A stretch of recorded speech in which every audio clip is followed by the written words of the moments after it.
السلام علیکم دوستو، آج میں آپ کی خدمت میں پیش کرنے والی ہوں مرزا امجد بیگ کی ایک پرتجسس کہانی جو آپ کو آخر تک اپنے سحر میں جکڑے رکھے گی۔ تو چلیے شروع کرتے ہیں مرزا امجد بیگ کی ایک نئی کہانی سے۔ آج میں آپ کی خدمت میں اپنی پیشہ ورانہ زندگی کے ایک ایسے کیس کی رودات پیش کروں گا جس میں قانونی موشگافی اور عدالتی کالا بازیوں سے کہیں زیادہ انسانی نفسیات کی کرشمہ سازی اور اس کے رویے کی حیرت آفرینی دیکھنے کو ملے گی۔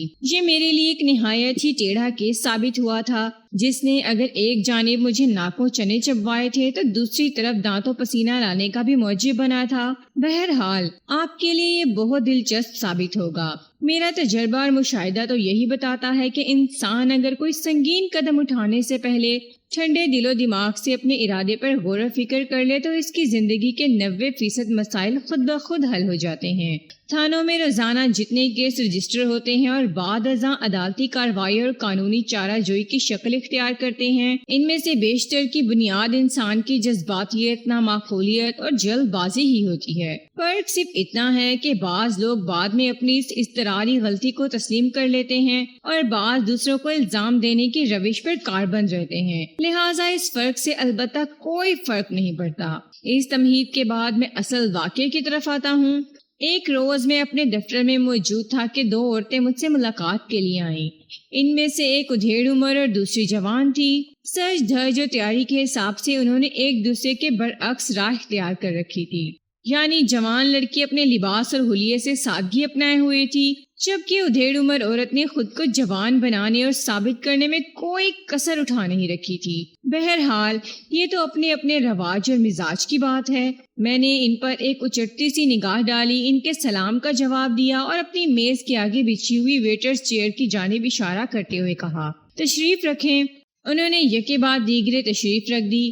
میں نے رسمی الیک سلیک کے بعد سوالیہ نظر سے باری باری ان کا جائزہ لینے کے بعد پوچھا، جی فرمائیں، میں آپ کی کیا خدمت کر سکتا ہوں؟ ادھیڑ عمر عورت نے ٹھہرے ہوئے لہجے میں اپنا اور ساتھی کا تعارف کراتے ہوئے کہا، وکیل صاحب، میرا نام نادرہ خاتون ہے۔ پھر پہلو میں بیٹھی لڑکی کی جانب دیکھتے ہوئے بتایا، یہ میری بیٹی فائزہ ہے اور ہم ایک پریشانی کے سلسلے میں آپ سے مشورہ کرنے آئے ہیں۔ میں سیدھا ہو کر بیٹھ گیا اور کاغذ قلم سنبھالنے کے بعد گہری سنجیدگی سے کہا، جی آپ ذرا اپنی پریشانی کی وضاحت کریں تاکہ آپ کو مشورہ دینے میں مجھے آسانی رہے۔ پھر لمحے بھر کو رک کر میں نے اضافہ کیا، غالباً آپ اپنی بیٹی فائزہ کا کوئی مسئلہ لے کر میرے پاس آئی ہیں۔ ہاں، کسی حد تک کہہ سکتے ہیں، اس نے گول مٹول جواب دیا۔ میں نے فوراً کہا، میں کچھ سمجھا نہیں نادرہ خاتون۔ وہ بات دراصل یہ ہے وکیل صاحب، وہ وضاحت کرتے ہوئے بولی، ابھی میں نے جس مسئلے کی بات کی ہے نا، وہ 3 افراد کا مسئلہ ہے، جن میں ایک فائزہ بھی ہے۔ باقی 2 متاثرین کون ہیں؟ میں نے دلچسپی لیتے ہوئے سوال کیا۔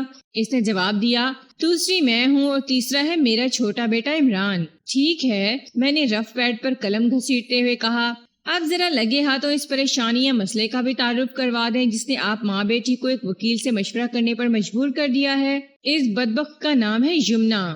یمنا؟ میں نے چونک کر نادرہ کی طرف دیکھا۔ شانی آپ یہ کہنا چاہتی ہیں کہ یمنا نامی کسی عورت نے آپ تینوں کی نیندیں حرام کر رکھی ہیں؟ وہ عورت نہیں، ایک خوبصورت بلا ہے وکیل صاحب، فائزہ نے نفرت آمیز لہجے میں کہا۔ اس منحوت سے مجھ سے میرے بھائی جان اور میرے ابو کو چھین لیا ہے۔ اگرچہ ابھی تک ان کا مسئلہ کچھ بھی میرے پلے نہیں پڑا تھا، لیکن میں نے یہ محسوس کر لیا تھا کہ معاملہ خاصا گمبھیر ہے اور دلچسپ بھی۔ میں نے یہ کے بعد دیگرے ان کے چہروں کا جائزہ لیا اور صاف گوئی کا مظاہرہ کرتے ہوئے کہا، آپ دونوں اس طرح گھما پھرا کر بات کر رہی ہیں کہ میں آپ کی پرابلم کو سمجھ نہیں پا رہا ہوں۔ کیا یہ بہتر نہیں ہوگا کہ بجائے پہلیاں بھجوانے کے آپ صاف اور سیدھے انداز میں مجھے صورتحال سے آگاہ کریں؟ ٹھہریں، میں آپ کو بتاتی ہوں۔ نادرہ خاتون نے گہری سانس لیتے ہوئے بولی، وہ بات دراصل یہ ہے کہ تمہیدی انداز میں اس نے بولنا شروع کیا، ہمارے گھر میں کل 6 افراد ہیں، میں، میرا شوہر خلیل، عمران، فائزہ، میرا بڑا بیٹا آصف اور وہ آپ سمجھ رہے ہیں نا وہ کون؟ وہ یعنی یمنا، میں نے بے ساختہ کہا۔ شاباش، اللہ آپ کا بھلا کرے، وہ تصریفی انداز میں مجھے دیکھتے ہوئے بولی، آپ ایک ذہین اور تجربہ کار وکیل ہیں، فوراً بات کی تہ میں پہنچ گئے ہیں۔ نادرہ کی عمر 50 کے قریب تھی، تاہم جیسا کہ میں پہلے بتا چکا ہوں کہ کوشش اس کی یہی تھی اپنی بیٹی فائزہ کی بڑی بہن نظر آئے۔ میں نے اس کی تعریفی کلمات پر کوئی تبصرہ نہیں کیا، اور سوالیہ نظر سے اس کی آنکھوں میں دیکھتا رہا۔ وہ کھنکار کر گلا صاف کرنے کے بعد بولی، وکیل صاحب، یمنا آصف کی بیوی اور میری بہو ہے۔ اس نے میرے شوہر خلیل کو تو یہی لگتا ہے کہ الو کا گوشت چپکے سے کھلا دیا ہے۔ وہ یمنا کے خلاف کوئی بات نہیں سنتا، اور جہاں تک آصف کا تعلق ہے تو اس کے بارے میں مجھے پکا یقین ہے یمنا نے اس پر کوئی سفلی وغیرہ کر رکھا ہے، مثلاً کوئی بندش وغیرہ۔ وہ ہر وقت اپنی بیوی کی خدمت میں لگا رہتا ہے، یوں لگتا ہے آصف بیوی ہو اور یمنا اس کا شوہر۔ کچن میں تو آپ نے اکثر شوہروں کو اپنی بیویوں کا ہاتھ بٹاتے ہوئے دیکھا اور سنا ہوگا۔ پتا ہے آصف جورو کی غلامی میں کہاں تک پہنچا ہوا ہے؟ یہ سوال نادرہ خاتون نے کچھ ایسے سنسنی خیز انداز میں کیا تھا جیسے وہ تاریخ کا سب سے اہم اور عظیم الشان راز افشاں کرنے جا رہی ہو۔ میں نے بڑی معصومیت سے سر کو نفی میں جنبش دی اور کہا، نہیں، مجھے بالکل پتا نہیں۔ مجھ پر یقین نہ آئے تو فائزہ کو قسم دے کر آپ پوچھ سکتے ہیں۔ وہ اپنے لہجے کی سنسنی خیزی کو برقرار رکھتے ہوئے بولی، میں نے اسے یمنا کے میلے کپڑے دھوتے بھی دیکھا ہے، اور کپڑے بھی کیسے کیسے، اللہ میری توبہ۔ اس نے کانوں کو ہاتھ لگائے اور سلسلہ کلام کو آگے بڑھاتے ہوئے بولی، میں تو دیکھ کر بس یوں سمجھے زمین میں گڑ جاتی ہوں۔ نادرہ خاتون کا جوان بیٹا اور ایسے گندے گندے کام کرے، چھی چھی۔ آصف شادی سے پہلے ایسا بالکل بھی نہیں تھا۔ وہ میرا بہت خیال رکھتا تھا، چھوٹے بہن بھائیوں سے بھی محبت کرتا تھا، لیکن جب سے یہ یمنا ہمارے گھر میں آئی ہے گھر کا نقشہ ہی بدل کر رہ گیا ہے۔ مجھے 101% یقین ہے اس کمینے نے میرے بیٹے پر بہت سخت کروایا ہوا ہے۔ آملو کاملو اور ناگی باباؤں کے پاس جانا، جادو ٹونا کرانا تو یمنا کے خاندان والوں کا وتیرہ ہے وکیل صاحب۔ فائزہ نے گہری سنجیدگی سے کہا، پتہ نہیں بھائی جان کو اس خوبصورت بلا میں کیا نظر آ گیا جو ہم سب کی مخالفت کے باوجود اس سے شادی کر کے ہی چھوڑی۔ خوبصورت بلا، یہ نام اس کی شخصیت پر فٹ نظر آتا ہے۔ نادرہ خاتون نے تائیدی انداز میں گردن ہلاتے ہوئے کہا، وہ دیکھنے میں نہایت ہی حسین و جمیل ہے، جبھی تو آصف اس کا بے دام کا غلام بنا ہوا ہے، لیکن اس کے دلکش چہرے کے پیچھے ایک مخروش چڑیل چھپی ہوئی ہے۔ مجھے تو ہر وقت یہی دھڑکا لگا رہتا ہے کہ کہیں یہ سفاک عورت میرے لال کا کلیجہ ہی نہ نکال کے کھا جائے۔ بات ختم کرتے ہی نادرہ نے بڑے خوف زدہ انداز میں ایک جھرجھری لی۔ فائزہ نے جلدی سے کہا، امی آپ پریشان نہ ہو، ہم بالکل ٹھیک جگہ پر آ گئے ہیں۔ بیگ صاحب ہمارے مسئلے کو چٹکی بجاتے میں حل کر دیں گے۔ یہ ہمیں کوئی ایسا زبردست مشورہ دیں گے کہ سانپ ناگن بھی مر جائے اور لاٹھی بھی محفوظ رہے۔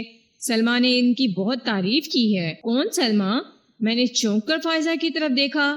یونیورسٹی کے زمانے میں سلمہ میری کلاس فیلو اور بہت اچھی دوست تھی، بلکہ اچھی دوست ہے، اس نے بتایا۔ ہم دونوں نے ایک ساتھ پچھلے سال MSc کیا ہے۔ سلمہ کے ڈیڈی کو آپ اچھی طرح جانتے ہوں گے بیگ صاحب۔ وہ لمحے بھر کو متوقف ہوئی، ایک گہری سانس خارج کی، پھر بات مکمل کرتے ہوئے بولی، سیف اللہ صاحب، وہ انکم ٹیکس آفیسر ہیں۔ مجھے نام سنتے ہی فوراً یاد آ گیا کہ فائزہ کس شخص کا حوالہ دے رہی ہے۔ میں نے اس بات میں گردن ہلاتے ہوئے کہا، ہاں سیف اللہ سے تو میری کافی گہری دوستی ہے۔ سیف انکل آپ کے دوست ہیں اور سلمہ سے میری دوستی ہے، اور اسی سلمہ نے مجھے آپ کے دفتر کی راہ دکھائی ہے، لہٰذا آپ کو ہماری پریشانی تو دور کرنا ہی ہوگی۔ سچی بات تو یہ ہے فائزہ، میں نے براہ راست اس کی آنکھوں میں دیکھتے ہوئے کہا، ابھی تک میں یہ طے نہیں کر پا رہا ہوں کہ آپ لوگوں کے اس گھریلو مسئلے کا ایک وکیل سے کیا تعلق ہو سکتا ہے، اور جب تک میرے ذہن میں یہ کلیئر نہیں ہوگا میں آپ کے لیے کچھ بھی نہیں کر سکوں گا۔ فائزہ نے اپنی ماں کی طرف دیکھا۔ نادرہ خاتون نے کہا، آپ کا ذہن اس وقت کلیئر ہوگا وکیل صاحب جب آپ میری پوری کہانی ترتیب وار سن لیں گے۔ مجھے یقین ہے اس کہانی کے دوران ہی میں آپ کا قانونی دماغ ہمارے مسئلے کا کوئی نہ کوئی حل نکال لے گا۔ بس ہمیں آپ سے کوئی ایسا تیربا ہدف مشورہ نما نسخہ چاہیے کہ جس کو آزماتے ہی یمنا سے ہمیں نجات مل جائے۔ اور جہاں تک آپ کی فیس کا تعلق ہے، اس نے ڈرامائی انداز میں توقف کر کے میری آنکھوں میں دیکھا اور ٹھہرے ہوئے لہجے میں بولی، ہم آپ کی پوری فیس ادا کریں گے۔ سیف اللہ کا ریفرنس استعمال کرنے کا یہ مطلب ہرگز نہیں ہے کہ ہم آپ کی فیس میں سے کوئی رعایت چاہتے ہیں۔ سلمہ نے مجھے 2 ٹوک انداز میں بتا دیا تھا۔ فائزہ نے ٹھہری ہوئی آواز میں کہا کہ فیس کے معاملے میں آپ بہت سخت ہیں اور انتہائی قریبی لوگوں سے بھی رعایت کے زیادہ قائل نہیں ہیں۔ اب ایسی بھی بات نہیں ہے، میں نے جزبز ہوتے ہوئے کہا، ہاں یہ ضرور ہے کہ وکالت میرا پیشہ، میرا ذریعہ معاش ہے، اور اس سلسلے میں اس مقولے سے 100% متفق ہوں کہ گھوڑا اگر گھاس سے دوستی کر لے گا تو کیا بھوکا مرے گا۔ بہرحال تھوڑی بہت رعایت کی بات دوسری ہے، ہم آپ سے تھوڑی بہت رعایت بھی نہیں کرائیں گے۔ نادرہ خاتون نے کہا، بس آپ پوری توجہ سے ایک بار ہماری کہانی سن لیں۔ اس روز میرے دفتر میں کلائنٹس کا زیادہ رش نہیں تھا۔ میں پچھلے 1 گھنٹے سے بالکل فارغ بیٹھا ہوا تھا، لہٰذا نادرا کی طویل داستان سننے میں مجھے کوئی قباحت نظر نہ آئی، اور میں نے سرسری انداز میں کہا، نادرا خاتون، میں پوری توجہ سے سن رہا ہوں، آپ شروع ہو جائیں۔ اور وہ واقعی شروع ہو گئی۔ اس روز نادرا خاتون کی زبانی تصویر کا جو ایک رخ مجھے دیکھنے کو ملا، میں اس میں سے غیر ضروری باتوں کو حذف کر کے خلاصہ آپ کی خدمت میں پیش کرتا ہوں، تاکہ میرے ساتھ ہی آپ اس کیس کے پیچیدہ پس منظر سے واقف ہو جائیں۔ البتہ اس میں توازن رکھنے کے لیے میں نے تصویر کے دوسرے رخ کی چند جھلکیاں بھی شامل کر لی ہیں، جو اس کہانی کی ڈیمانڈ ہیں۔ نادرا خاتون اپنی فیملی کے ساتھ نارتھ ناظم آباد میں 400 گز کے بنگلے میں رہتی تھی۔ اس کا شوہر خلیل کچھ ہی عرصہ پہلے ریٹائرڈ ہوا تھا، اور اب اس کے روز و شب آرام کرنے میں گزر رہے تھے۔ زیادہ سے زیادہ یہ ہوتا کہ شام میں وہ اپنی ہی عمر کے ریٹائرڈ دوستوں سے میل ملاقات کے لیے چلا جاتا تھا۔ اگر گھر میں موجود ہوتا تو سودا سلف لانے کے کام آتا، یا پھر اگر دیگر افراد خانہ کسی تقریب وغیرہ میں گئے ہوں تو اسے چوکیداری کے لیے گھر میں چھوڑ دیا جاتا تھا، اور اس کارروائی میں گھر والوں سے زیادہ خود اس کی مرضی شامل ہوتی تھی، کیونکہ اسے زیادہ ہلہ گلا اور شور شرابہ پسند نہیں تھا۔ اسے اپنے ہم مزاج اور بہت کم لوگوں میں زندگی گزارنا اچھا لگتا تھا، اور جہاں تک عادات و مزاج کا تعلق ہے تو اس کی صرف آصف کے ساتھ بنتی تھی، یا پھر یمنا کے آ جانے کے بعد وہ اسی کے ساتھ گھل مل گیا تھا۔ اور خلیل کا یہی عمل نادرا خاتون کے لیے جان کا عذاب بنا ہوا تھا۔ اس نے ایک معروف بینک میں اپنی مدت ملازمت پوری کرنے کے بعد ریٹائرمنٹ لی تھی، اور یہ بھی سننے میں آیا تھا کہ خلیل کی اپنی بیوی یعنی نادرا خاتون سے کبھی بھی نہیں بنی تھی۔ یہ الگ بات کہ فطری اور جبلی ضروریات کے سامنے وہ گاہے بگاہے مجبور ہو جایا کرتے تھے۔ ان کی ایسی ہی مجبوری اور بے بسی کا جیتا جاگتا ثبوت آصف، فائزہ اور عمران کی شکل میں دنیا کے سامنے موجود تھا۔ خلیل بنیادی طور پر ایک صلح جو اور امن پسند انسان تھا۔ چند کرداروں کا تفصیلی تعارف اس لیے بھی ضروری ہے کہ آپ ان کی نفسیات اور عادات و اطوار سے اچھی طرح واقف ہو جائیں، تاکہ یہ داستان پڑھنے کے دوران میں آپ کا ذہن کسی الجھن کا شکار نہ ہو، اور آپ بھرپور استفادہ کرتے ہوئے تحریر کا اصل لطف اٹھا سکیں۔ میں چاہتا ہوں کہ آپ کا مزہ کرکرا نہ ہو۔ نادرا خاتون، جیسا کہ آپ نے محسوس کر لیا ہوگا، بڑی تنگ مزاج اور پھڈے باز قسم کی عورت تھی۔ وہ ساس کس درجے کی ہوگی اس کا بخوبی اندازہ لگایا جا سکتا تھا۔ اسے خود کو چھوٹا یعنی خود کو کم عمر ثابت کرنے کا بھی خوف تھا۔ وہ بعض اوقات بڑے دھڑلے سے اپنے سے کم عمر خواتین اور حضرات کو بھی آنٹی انکل کہہ دیا کرتی تھیں۔ اس کے سٹائل کے پیش نظر میں نے دل ہی دل میں اللہ کا شکر ادا کیا کہ اس نے اپنے ذوق و شوق کی تسکین کے لیے مجھے ادب سے امجد انکل نہیں کہہ دیا تھا۔ فائزہ کی عمر لگ بھگ 25 سال تھی۔ اس نے حال ہی میں MSc کیا تھا، اور وہ بھی میتھ میں۔ عموماً لڑکیاں اس مضمون میں ماسٹر کرنے سے گھبراتی ہیں۔ فائزہ کے کارنامے سے یہ ظاہر ہوتا ہے کہ وہ چیلنج قبول کرنے والی ایک نڈر لڑکی تھی، لیکن دوسری جانب اس کی بے بسی اور جھنجھلاہٹ کو دیکھتے ہوئے فی الحال تو یہی محسوس ہوتا تھا کہ یمنا کی شکل میں اسے میتھ سے بھی زیادہ مشکل اور ٹیڑھی بھابھی ملی تھی۔ فائزہ ایک پستہ قامت، گوری، چٹی اور خوبصورت لڑکی تھی۔ عمران کی عمر کم و بیش 22 سال تھی۔ وہ BSc کر رہا تھا۔ وہ دبلا پتلا اور دراز قامت نوجوان تھا۔ مزاجن عادتاً اسے کھلنڈر اور لاؤبالی کہا جا سکتا تھا۔ اسے گھر کے معاملات سے زیادہ دلچسپی نہیں تھی، کیونکہ اس کا زیادہ تر وقت گھر سے باہر کالج، کوچنگ، پلے گراؤنڈ اور دوستوں میں گزرتا تھا۔ تاہم نہایت ہی غیر محسوس انداز میں نادرا اور فائزہ نے یمنا کے خلاف اسے اپنا ہم خیال بنا رکھا تھا۔ عمران اوپنر بیٹسمین کی حیثیت سے بہت اچھی کرکٹ کھیلتا تھا۔ نادرا کے بڑے بیٹے یعنی آصف نے MBA کر رکھا تھا، اور ایک کیمیکل فرم میں وہ مارکیٹنگ کے شعبے سے وابستہ تھا۔ وہاں سے اسے خاصی ہینڈسم سیلری ملتی تھی۔ اس زمانے میں آج کل کی طرح MBA کی ڈگری کی اتنی مٹی پلید نہیں ہوئی تھی۔ شاید اس کی ایک وجہ یہ بھی ہو کہ آج کل کی طرح اس زمانے میں ہر تیسرا نوجوان MBA نہیں ہوا کرتا تھا۔ ہماری پریشانیوں کا ایک بڑا سبب یہ بھی ہے کہ ہم بھیڑ چال سے باہر نکلنے کی کوشش نہیں کرتے۔ دوسروں کی اندھی تقلید کا ایک رواج سا بن گیا ہے۔ کوئی ڈاکٹر بن گیا تو بس اس کی دیکھا دیکھی اب سب MBBS کو اپنے معراج سمجھ رہے ہیں۔ یہی حال زندگی کے دیگر پیشہ ورانہ شعبوں کا بھی ہے۔ آصف کی آمدنی سے سارا گھر چل رہا تھا۔ خلیل کو ریٹائرمنٹ کے وقت جو کچھ ملا وہ ایک شاندار گھر کی تعمیر پر خرچ ہو گیا، یا پھر ایک عدد کار خرید لی گئی جو زیادہ تر آصف کے استعمال میں رہتی تھی، جس کی متعدد وجوہات تھیں۔ نمبر 1، افراد خانہ میں سے صرف اس کو ڈرائیونگ آتی تھی۔ نمبر 2، یہ گاڑی خلیل احمد کی رقم سے خریدی گئی تھی اور آصف اس کا منظور نظر تھا۔ نمبر 3، گاڑی اس کی ضرورت بھی تھی کیونکہ وہ پورے گھر کی کفالت کر رہا تھا اور اس کی جاب کا تقاضا تھا کہ اس کے پاس کار ہو وغیرہ وغیرہ۔ یہ ایک عام اور سیدھی سی بات ہے کہ جب مذکورہ کار زیادہ تر آصف کے استعمال میں رہتی تھی تو اس کی بیوی یمنا کو دوسروں کی بنسبت گاڑی کی سواری کا زیادہ موقع ملتا تھا، اور یہ بات نادرہ اور فائزہ کے دل پر بجلی بن کے گرتی تھی۔ اسی حسد اور جلاپے میں وہ ان دونوں کی ایک ڈرائیونگ اسکول سے ڈرائیونگ کا کورس کر رہی تھی۔ عمران کے تصرف میں ایک بائک رہتی تھی، لہٰذا گاڑی اس کا مسئلہ نہیں تھا۔ یہ وہی بائک تھی جو گاڑی گھر میں آنے سے پہلے آصف کے استعمال میں رہا کرتی تھی۔ عمران اس بائک کے ساتھ خوش تھا۔ یمنا اور آصف کی شادی کو کم و بیش 1 سال ہو گیا تھا، اور یہ شادی بھی بڑی مشکلوں سے گزرنے کے بعد ہو پائی تھی، اور جب سے ہوئی تھی اس نے اپنے علاوہ گھر کے دیگر افراد کو بھی مشکلات میں ڈال رکھا تھا۔ اسی شادی کے سبب گھر کا امن و سکون تباہ و برباد ہو کر رہ گیا تھا۔ قصور چاہے کسی کا بھی ہو، البتہ وہ گھر نمونہ جہنم بن چکا تھا۔ یمنا سے آصف کی پہلی ملاقات یمنا ہی کے گھر میں ہوئی تھی۔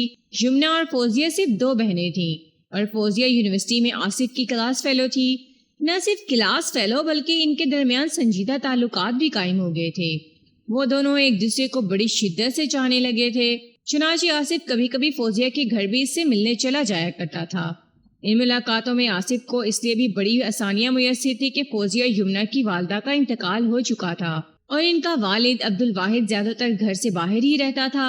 ان لوگوں کی رہائش گارڈن ویسٹ کی ایک اپارٹمنٹ بلڈنگ میں تھی۔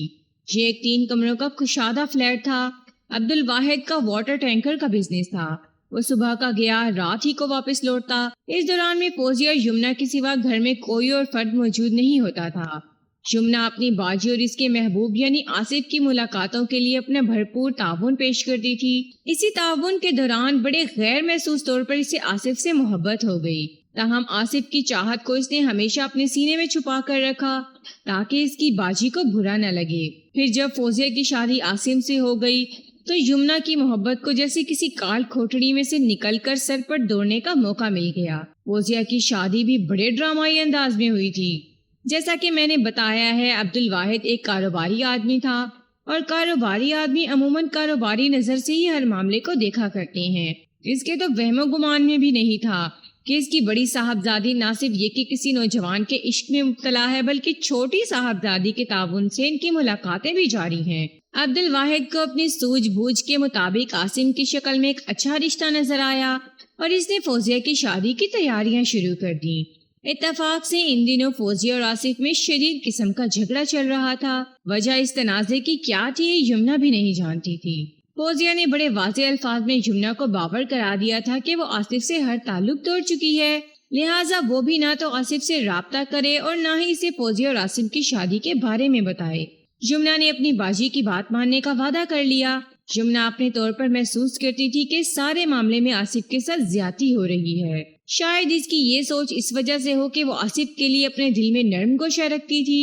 ایسے معاملات میں انسان کی سوچ اس قسم کی ہو ہی جایا کرتی تھی۔ عاصم کی رہائش گارڈن ایسٹ میں تھی، اور وہ گاڑیوں کی خرید و فروخت کا کام کرتا تھا، یعنی استعمال شدہ گاڑیوں کی سیل پرچیز۔ اس نے باقاعدہ کوئی شو روم وغیرہ نہیں بنا رکھا تھا، بلکہ یہ کام وہ اٹھتے بیٹھتے چلتے پھرتے کرتا رہتا تھا۔ علاوہ ازیں وہ اپنے علاقے ہی میں موجود ایک ڈرائیونگ ٹریننگ سینٹر بھی چلا رہا تھا۔ عاصم ان کی اپنی کمیونٹی سے تعلق رکھتا تھا۔ شاید میں آپ کو یہ بتانا بھول گیا کہ یمنا اس مخصوص کمیونٹی سے تعلق رکھتی تھی جہاں لوگ عموماً اپنا بزنس کرنا ہی ٹھیک سمجھتے ہیں۔ ان کے ہاں ملازمت وغیرہ کا رجحان نہیں ہوتا، اور شادیاں بھی زیادہ تر یہ لوگ اپنی ہی کمیونٹی میں کرتے ہیں، لیکن یہ شرط یا فارمولہ نہیں۔ وہ خود مسلمان ہیں اور کسی بھی مسلمان جماعت میں شادی ممنوع نہیں سمجھتے۔ قصہ مختصر یوں سمجھے کہ عبدالواحد نے پتہ نہیں فوزیہ کو کیا پٹی پڑھائی کہ وہ بلا چون چرائی شادی کے لیے رضامند ہو گئی، اور پھر یہ شادی بھی ہو گئی۔ اس شادی کے 1.5-2 ماہ پہلے آصف نے ان کے گھر آنا جانا بند کر دیا۔ وہ کیا، اب تو اس کا فون بھی کبھی نہیں آیا تھا۔ یمنا کا تو بہت دل چاہتا تھا کہ آصف سے رابطے کا کوئی وسیلہ پیدا ہو۔ اس کے پاس آصف کے آفس اور گھر کا نمبر موجود تھا، لیکن وہ فوزیہ کی جانب سے عائد پابندی کے باعث دل محسوس کر رہ جاتی۔ وہ اپنی باجی کو ناراض نہیں کرنا چاہتی تھی، اگرچہ ان کی عمروں میں 2-3 سال سے زیادہ کا فرق نہیں تھا، لیکن چونکہ وہ دونوں والدہ جیسی ٹھنڈی چھاؤں سے محروم تھیں، لہٰذا وہ ایک دوسرے کو اپنا سہارا، اپنا نگہبان سمجھتی تھی۔ یمنا فوزیہ کا بے حد احترام کرتی تھی، فوزیہ کی شادی کو 3 ماہ گزر گئے تو ایک دن جمنہ کے دل میں آصف سے رابطہ کرنے کی خواہش جاگی۔ اسے فوزیہ کی ہدایت تو یاد تھی، لیکن اس نے سوچا محض بات کرنے میں کیا حرج ہے۔ آصف اور فوزیہ میں تو اب کوئی تعلق واسطہ نہیں رہا، لہٰذا فوزیہ کو بالکل پتہ نہیں چل سکے گا کہ اس نے آصف کو فون کیا تھا۔ یمنا دل کے ہاتھوں مجبور تھی، وہ دن کا وقت تھا، لہٰذا اس نے آصف کے آفس کا نمبر آزمایا۔ تیسری گھنٹی پر دوسری جانب فون ریسیو کر لیا گیا۔ اگلے ہی لمحے اس کی سماعت سے آصف کی مخصوص آواز ٹکرائی، ہیلو۔ ایک لمحے کے لیے وہ سناٹے میں رہ گئی۔ اس کی سمجھ میں نہ آیا کہ وہ اس ہیلو کے جواب میں کیا کہے۔ وہ شش و پنج میں مبتلا ہی تھی کہ آصف نے ٹھہرے ہوئے لہجے میں کہا، اللہ کے فضل سے میری یادداشت بڑی طاقتور ہے اور ٹیلی فون نمبر تو مجھے گویا حفظ ہو جاتے ہیں۔ یہ فون عبدالواحد صاحب واٹر ٹینکر والے کے گھر سے کیا جا رہا ہے۔ اگر اگلے 3 سیکنڈ میں فون کرنے والے نے اپنا تعارف نہ کروایا تو میں یہ سمجھتے ہوئے ریسیور رکھ دوں گا کہ دوسری جانب فوزیہ ہے، کیونکہ مجھے کسی بھی صورت میں اور کسی بھی قیمت پر فوزیہ سے بات نہیں کرنی۔ آصف کا لہجہ ایسا اٹل اور قطعی تھا کہ یمنا نے 3 سیکنڈ کا بھی انتظار نہ کیا اور اضطراری انداز میں بولی، یہ میں ہوں یمنا۔ اوہ یمنا۔ آصف ایک گہری سانس لے کر رہ گیا۔ یمنا نے ڈرتے ڈرتے پوچھ لیا، اب تو فون نہیں بند کرو گے نا؟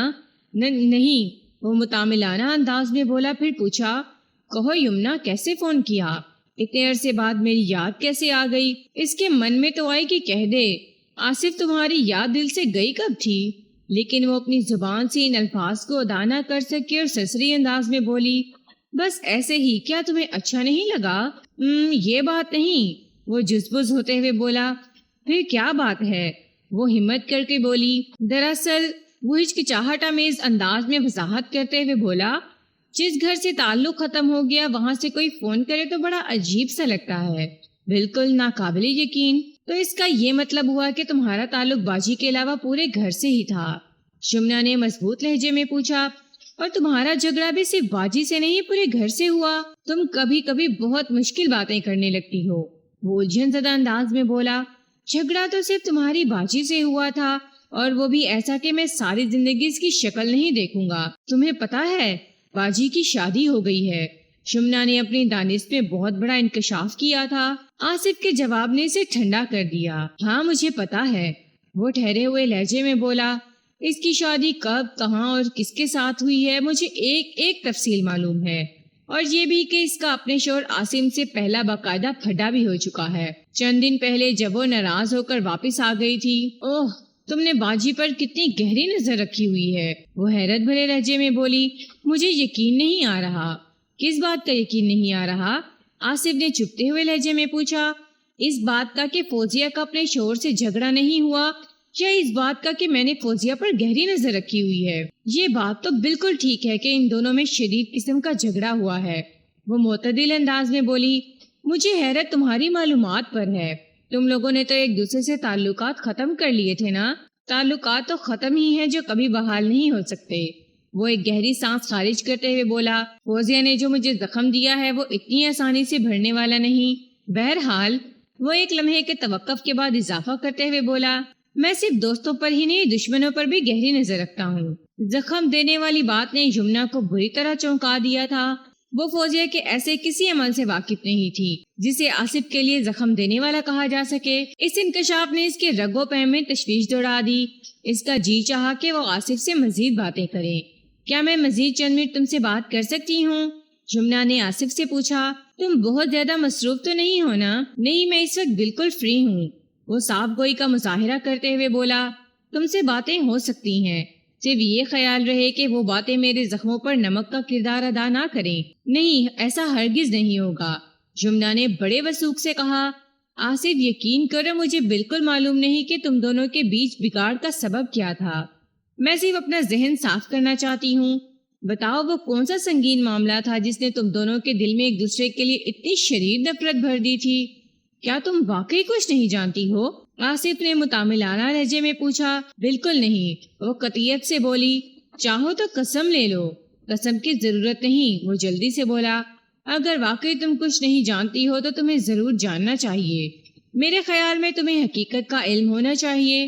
ایک لمحے کو رک کر اس نے احتیاطاً پوچھ لیا، کیا فوزیہ نے تمہیں ہمارے جھگڑے کے بارے میں کچھ نہیں بتایا تھا؟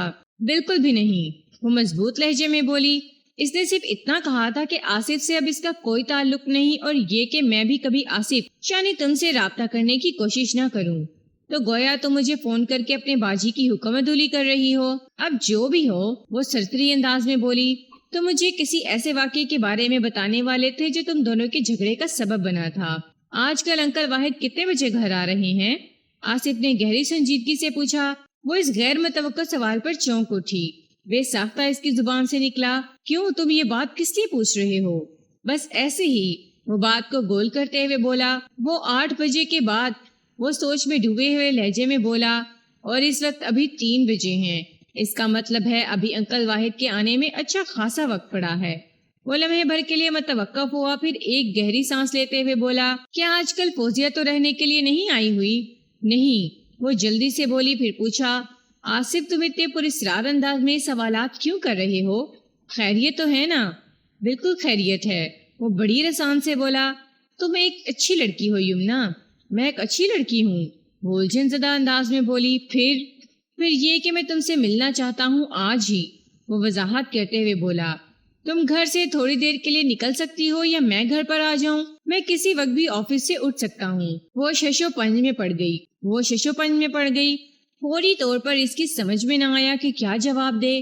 آصف نے کریدنے والے انداز میں پوچھ لیا، کیا مجھ سے ملاقات میں کوئی قباحت ہے؟ نہیں، وہ جلدی سے بولی، ایسی بات نہیں تو وہ ایک لفظ پر زور دیتے ہوئے بولا، پھر ہماری ملاقات کہاں ہو رہی ہے؟ تمہارے گھر میں یا گھر سے باہر کسی ریسٹورینٹ میں، کسی آئس کریم پارلر میں؟ آئس کریم پارلر زیادہ مناسب رہے گا، اس نے ہمت کر کے بے دھڑک کہہ دیا۔ 1 گھنٹے کے بعد وہ دونوں ایک ٹھنڈے ٹھار آئس کریم پارلر میں بیٹھے ہوئے تھے۔ رسمی لیگ کے بعد آصف نے کہا، ایک بات کا خیال رکھنا یمنا، ہماری اس ملاقات کا تمہاری باجی کو نہیں پتہ چلنا چاہیے۔ میرے لیے تو کوئی مسئلہ نہیں، لیکن تمہارے لیے کوئی مشکل کھڑی ہو سکتی ہے۔ میں خود بھی یہی چاہتی ہوں، وہ اس بات میں گردن ہلاتے ہوئے بولی۔ ایک باجی فوزیہ ہی نہیں بلکہ ہماری ملاقات کو کسی کی بھی خبر نہیں ہونا چاہیے۔ میری جانب سے تو تم بالکل مطمئن رہو، وہ چٹانی لہجے میں بولا۔ یمنا نے ایک پرسکون سانس خارج کرتے ہوئے کہا، دوسری باتیں تو ہوتی ہی رہیں گی، پہلے تم مجھے جھگڑے والی بات کے بارے میں بتاؤ۔ تم سنو گے تو یقین نہیں آئے گا کہ تمہاری باجی جان نے مجھے کتنی گہری چوٹ دی ہے۔ وہ یمنا کی آنکھوں میں بہت دور تک دیکھتے ہوئے بولا، اس بات کا فیصلہ تو میں تمہاری بات سننے کے بعد ہی کر سکوں گی۔ کیا تم یہی سمجھتی ہو کہ میرے اور فوزیہ کے بیچ کوئی سنجیدہ تعلق تھا؟ ہاں بالکل، تم دونوں ایک دوسرے کو بڑی شدت سے چاہتے تھے، میں بھی ایک عرصے تک ایسا ہی سمجھتا تھا، وہ ٹوٹے ہوئے لہجے میں بولا، اور میں اس لیے ایسا سمجھ رہا تھا کہ میری محبت اور میری چاہت میں کوئی کھوٹ نہیں تھا۔ تو کیا تم مجھے یہ بتانے کی کوشش کر رہے ہو کہ باجی محبت کے معاملے میں سنجیدہ نہیں تھی؟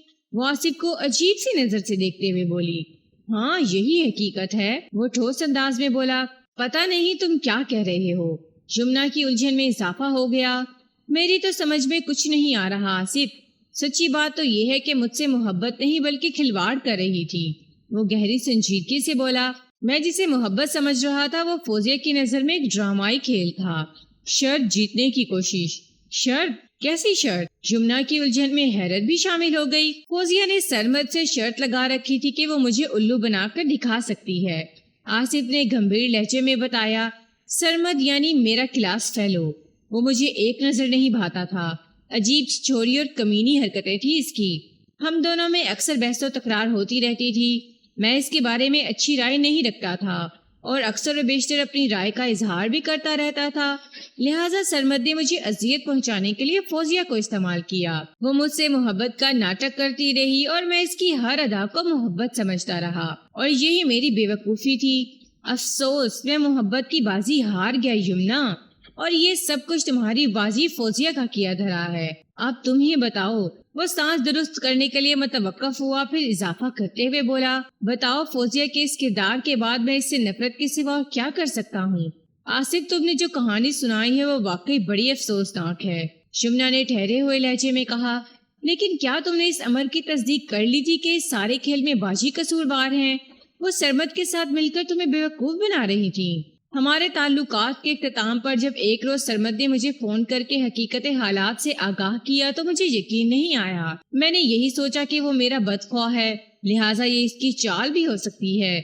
آصف وضاحت کرتے ہوئے بولا، میں نے اس سے کہا کہ وہ جو کچھ بھی بکواس کر رہا ہے اس کا ثبوت ہے اس کے پاس؟ جانتی ہو اس نے کیا جواب دیا؟ نہیں جانتی۔ یمنا نے نفی میں گردن ہلائی۔ اس نے کہا کہ سب سے بڑا ثبوت تو خود فوزیہ ہے۔ آصف اپنی بات کو آگے بڑھاتے ہوئے بولا، میں چاہوں تو وہ تصدیق کے لیے فوزیہ سے میرا سامنا کرا سکتا ہے۔ میں نے نفرت سے کہا کہ میں ذلیل لڑکی کی شکل نہیں دیکھنا چاہتا۔ اس پر وہ بولا کہ ٹھیک ہے، چلو شکل نہ دیکھو، فون پر ہی بات کر لو تاکہ تمہاری تسلی ہو جائے کہ فوزیہ نے تمہارے ساتھ جو کچھ بھی کیا وہ ایک فل ٹائم ڈرامہ تھا۔ تم اس قابل نہیں ہو کہ کوئی لڑکی تم سے محبت کرے۔ زیادہ گل فام بننے والے تم جیسے الو کے پٹھوں کا یہی انجام ہوتا ہے۔ ذرا سوچو یمنا، وہ اپنے دل کے پھولوں پر ٹھنڈی آئس کریم کا پھایا رکھتے ہوئے بولا، اس قسم کی باتیں اور وہ بھی سرمد کی زبانی سن کر میرا کیا حال ہوا ہوگا۔ میں تمہاری اذیت کو سمجھ سکتی ہوں آصف۔ وہ ہمدردانہ نظر سے آصف کو دیکھتے ہوئے بولی، لیکن میں پھر بھی یہی جاننا چاہوں گی کہ کیا تم نے باجی سے اس بات کی تصدیق کی کہ اس نے ایسا کیوں کیا؟ اس نے ایسا کیوں کیا اس سے مجھے کوئی مطلب ہے اور نہ ہی اس تحقیق میں پڑھنا چاہتا ہوں۔ وہ ایک بوجھل سانس خارج کرتے ہوئے بولا، البتہ میں نے تمام حجت کے طور پر سرمد کی بات کی تصدیق ضروری جانی اور تمہاری باجی سے فون پر بات کرنے کی حامی بھر لی۔ میری بات کے جواب میں سرمد نے جانتی ہو کیا کہا تھا؟ نہیں معلوم، تم بتاؤ۔ وہ سوالیہ نظر سے دیکھنے لگی۔ اس نے بڑے فخر سے کہا تھا، آصف نے بتایا، لو کر لو بات، فوزیہ اس وقت میرے پاس ہی بیٹھی ہوئی ہے۔ پھر تم نے فوزیہ سے بات کی؟ یمنا نے پوچھا۔ بات کی تھی تو اس نتیجے پر پہنچا تھا نا۔ وہ جگر پاش نظر سے یمنا کو دیکھتے ہوئے بولا، میں کوئی الو کا پٹھا نہیں ہوں کہ سرمد کی بات کا یقین کر کے فوزیہ کو غلط سمجھ لیتا۔ فوزیہ نے جب اقرار کیا کہ محبت کی وہ کہانی محض ایک ناٹک تھا تو مجھے یقین آ گیا کہ فوزیہ ایک گھٹیا، کمینی اور کم ظرف لڑکی ہے اور ایسی لڑکی سے صرف نفرت ہی کی جا سکتی ہے۔ آصف، ایسا نہیں کہ مجھے تمہاری بات کا اعتبار نہ ہو۔ وہ ٹھہرے ہوئے لہجے میں بولی، تم پر جو بیتی ہے وہ تم بیان کر رہے ہو، لیکن میں ایک نکتے کو بالکل نہیں سمجھ پائی ہوں۔ کون سا نکتہ؟ آصف الجھن زدہ انداز میں اسے دیکھنے لگا۔ یہی کہ باجی نے آخر ایسی حرکت کیوں کی؟ تمہاری باجی کی اس حرکت کا ایک سبب ہے یمنا۔ کیا سبب؟ کیا تم نے سرمد کو دیکھا ہے؟ نہیں۔ یمنا نے نفی میں گردن ہلائی۔ صرف نام سنا ہے اور وہ بھی تمہاری زبانی ابھی۔ وہ بنا بنایا یونانی دیوتا ہے۔ آصف صاف گوئی کا مظاہرہ کرتے ہوئے بولا، دراز قامت، چوڑے شانے، باڈی بلڈر جیسے بازو اور سینہ، نیلی آنکھیں، گفتگو لچھے دار، الغرض اس میں وہ ہر خصوصیت موجود ہے جس کا کوئی لڑکی خواب دیکھ سکتی ہے۔ علاوہ ازیں صاحب ثروت ہونے کے باعث وہ خوش لباس بھی ہے۔ یونیورسٹی کے زمانے میں ہر لڑکی اس کی دیوانی تھی، لیکن وہ دوستیاں سب سے کرتا تھا مگر کسی کے قابو میں نہیں آتا تھا۔ مجھ سے بدلہ لینے کے لیے اس نے تمہاری باجی کو استعمال کر لیا۔ وہ لمحے بھر کے لیے تھما، ایک گہری سانس خارج کی، پھر اپنی بات کو آگے بڑھاتے ہوئے بولا، دوسری لڑکیوں کی طرح ظاہر ہے فوزیہ بھی سرمد میں دلچسپی رکھتی تھی۔ جب سرمد نے مجھے ذلیل کرنے کے لیے فوزیہ پر ہاتھ رکھا تو وہ یہی سمجھی کہ سرمد اس کے ساتھ سنجیدہ ہے۔ وہ خود کو دنیا کی خوش قسمت ترین لڑکی تصور کرنے لگی، لیکن پھر اس کا خواب چکنا چور ہو گیا۔ خواب چکنا چور ہو گیا کیا مطلب؟ یمنا نے الجھن زدہ لہجے میں پوچھا۔ جس روز سرمد نے فوزیہ سے ٹیلی فون پر میری بات کرائی وہ دن ان کی دوستی کا آخری دن تھا۔ آصف وضاحت کرتے ہوئے بولا، سرمد کا کام نکل گیا تو وہ رفتہ رفتہ فوزیہ سے جان چھڑانے لگا۔ پھر چند روز بعد ہی فوزیہ کو بڑی شدت سے یہ احساس ہوا کہ سرمد نے اسے کسی ٹیشو پیپر کی طرح استعمال کر کے ڈسٹ بن میں پھینک دیا ہے۔ ظاہر ہے اس واقعے نے اس کے دل و دماغ کو بری طرح متاثر کیا ہوگا۔ وہ تنہائی میں چھپ چھپ کر روئی بھی ہوگی۔ اس نے میرے ساتھ جو سلوک کیا تھا اس کے بعد واپسی کا تو کوئی راستہ بچا نہیں تھا، لہٰذا جب تمہارے ابو نے ایک ٹرک ڈرائیور کا رشتہ لگایا تو فوزیہ نے مین میخ نکالنے کی بجائے فوراً بسم اللہ کہا۔ آصف نے اپنی بات مکمل کی تو یمنا پوچھے بنا نہ رہ سکی، ٹرک ڈرائیور؟ یہ تم کیا کہہ رہے ہو؟ میں عاصم کی بات کر رہا ہوں۔ وہ سرسری انداز میں بولا، تمہارے بہنوئی صاحب۔ لیکن عاصم تو کوئی ٹرک نہیں چلاتا۔ اس کی حیرت دو چند ہو گئی۔ تم نے اسے ٹرک ڈرائیور کیوں کہا؟ ارے بابا، میں جانتا ہوں وہ پرانی گاڑیوں کی خرید و فروخت کا کام کرتا ہے، اس کے علاوہ وہ ایک ڈرائیونگ اسکول بھی چلاتا ہے۔ آصف نے وضاحت کرتے ہوئے کہا، لیکن سرمد کے مقابلے میں تو وہ ایک ٹرک ڈرائیور ہی ہوا نا. میں وجاہت اور رکھ رکھاؤ کی بات کر رہا ہوں. ویسے ایک بات ہے. وہ بڑے ڈرامائی انداز میں متوقف ہوا، پھر اضافہ کرتے ہوئے بولا، فوزیہ تھی ہی اسی لائق کہ اسے عاصم جیسا شوہر ملے جو لات جوتا بھی کرے اور سسرال کے مال پر دانت تیز کرتا رہے. تم ایک کے بعد ایک انکشاف کر رہے ہو آصف. یمنا نے بے چین لہجے میں کہا. یہ سسرال کے مال پر دانت تیز کرنے کا کیا معاملہ ہے؟ میرا ایک دوست ہے کریم، آصف نے بتایا.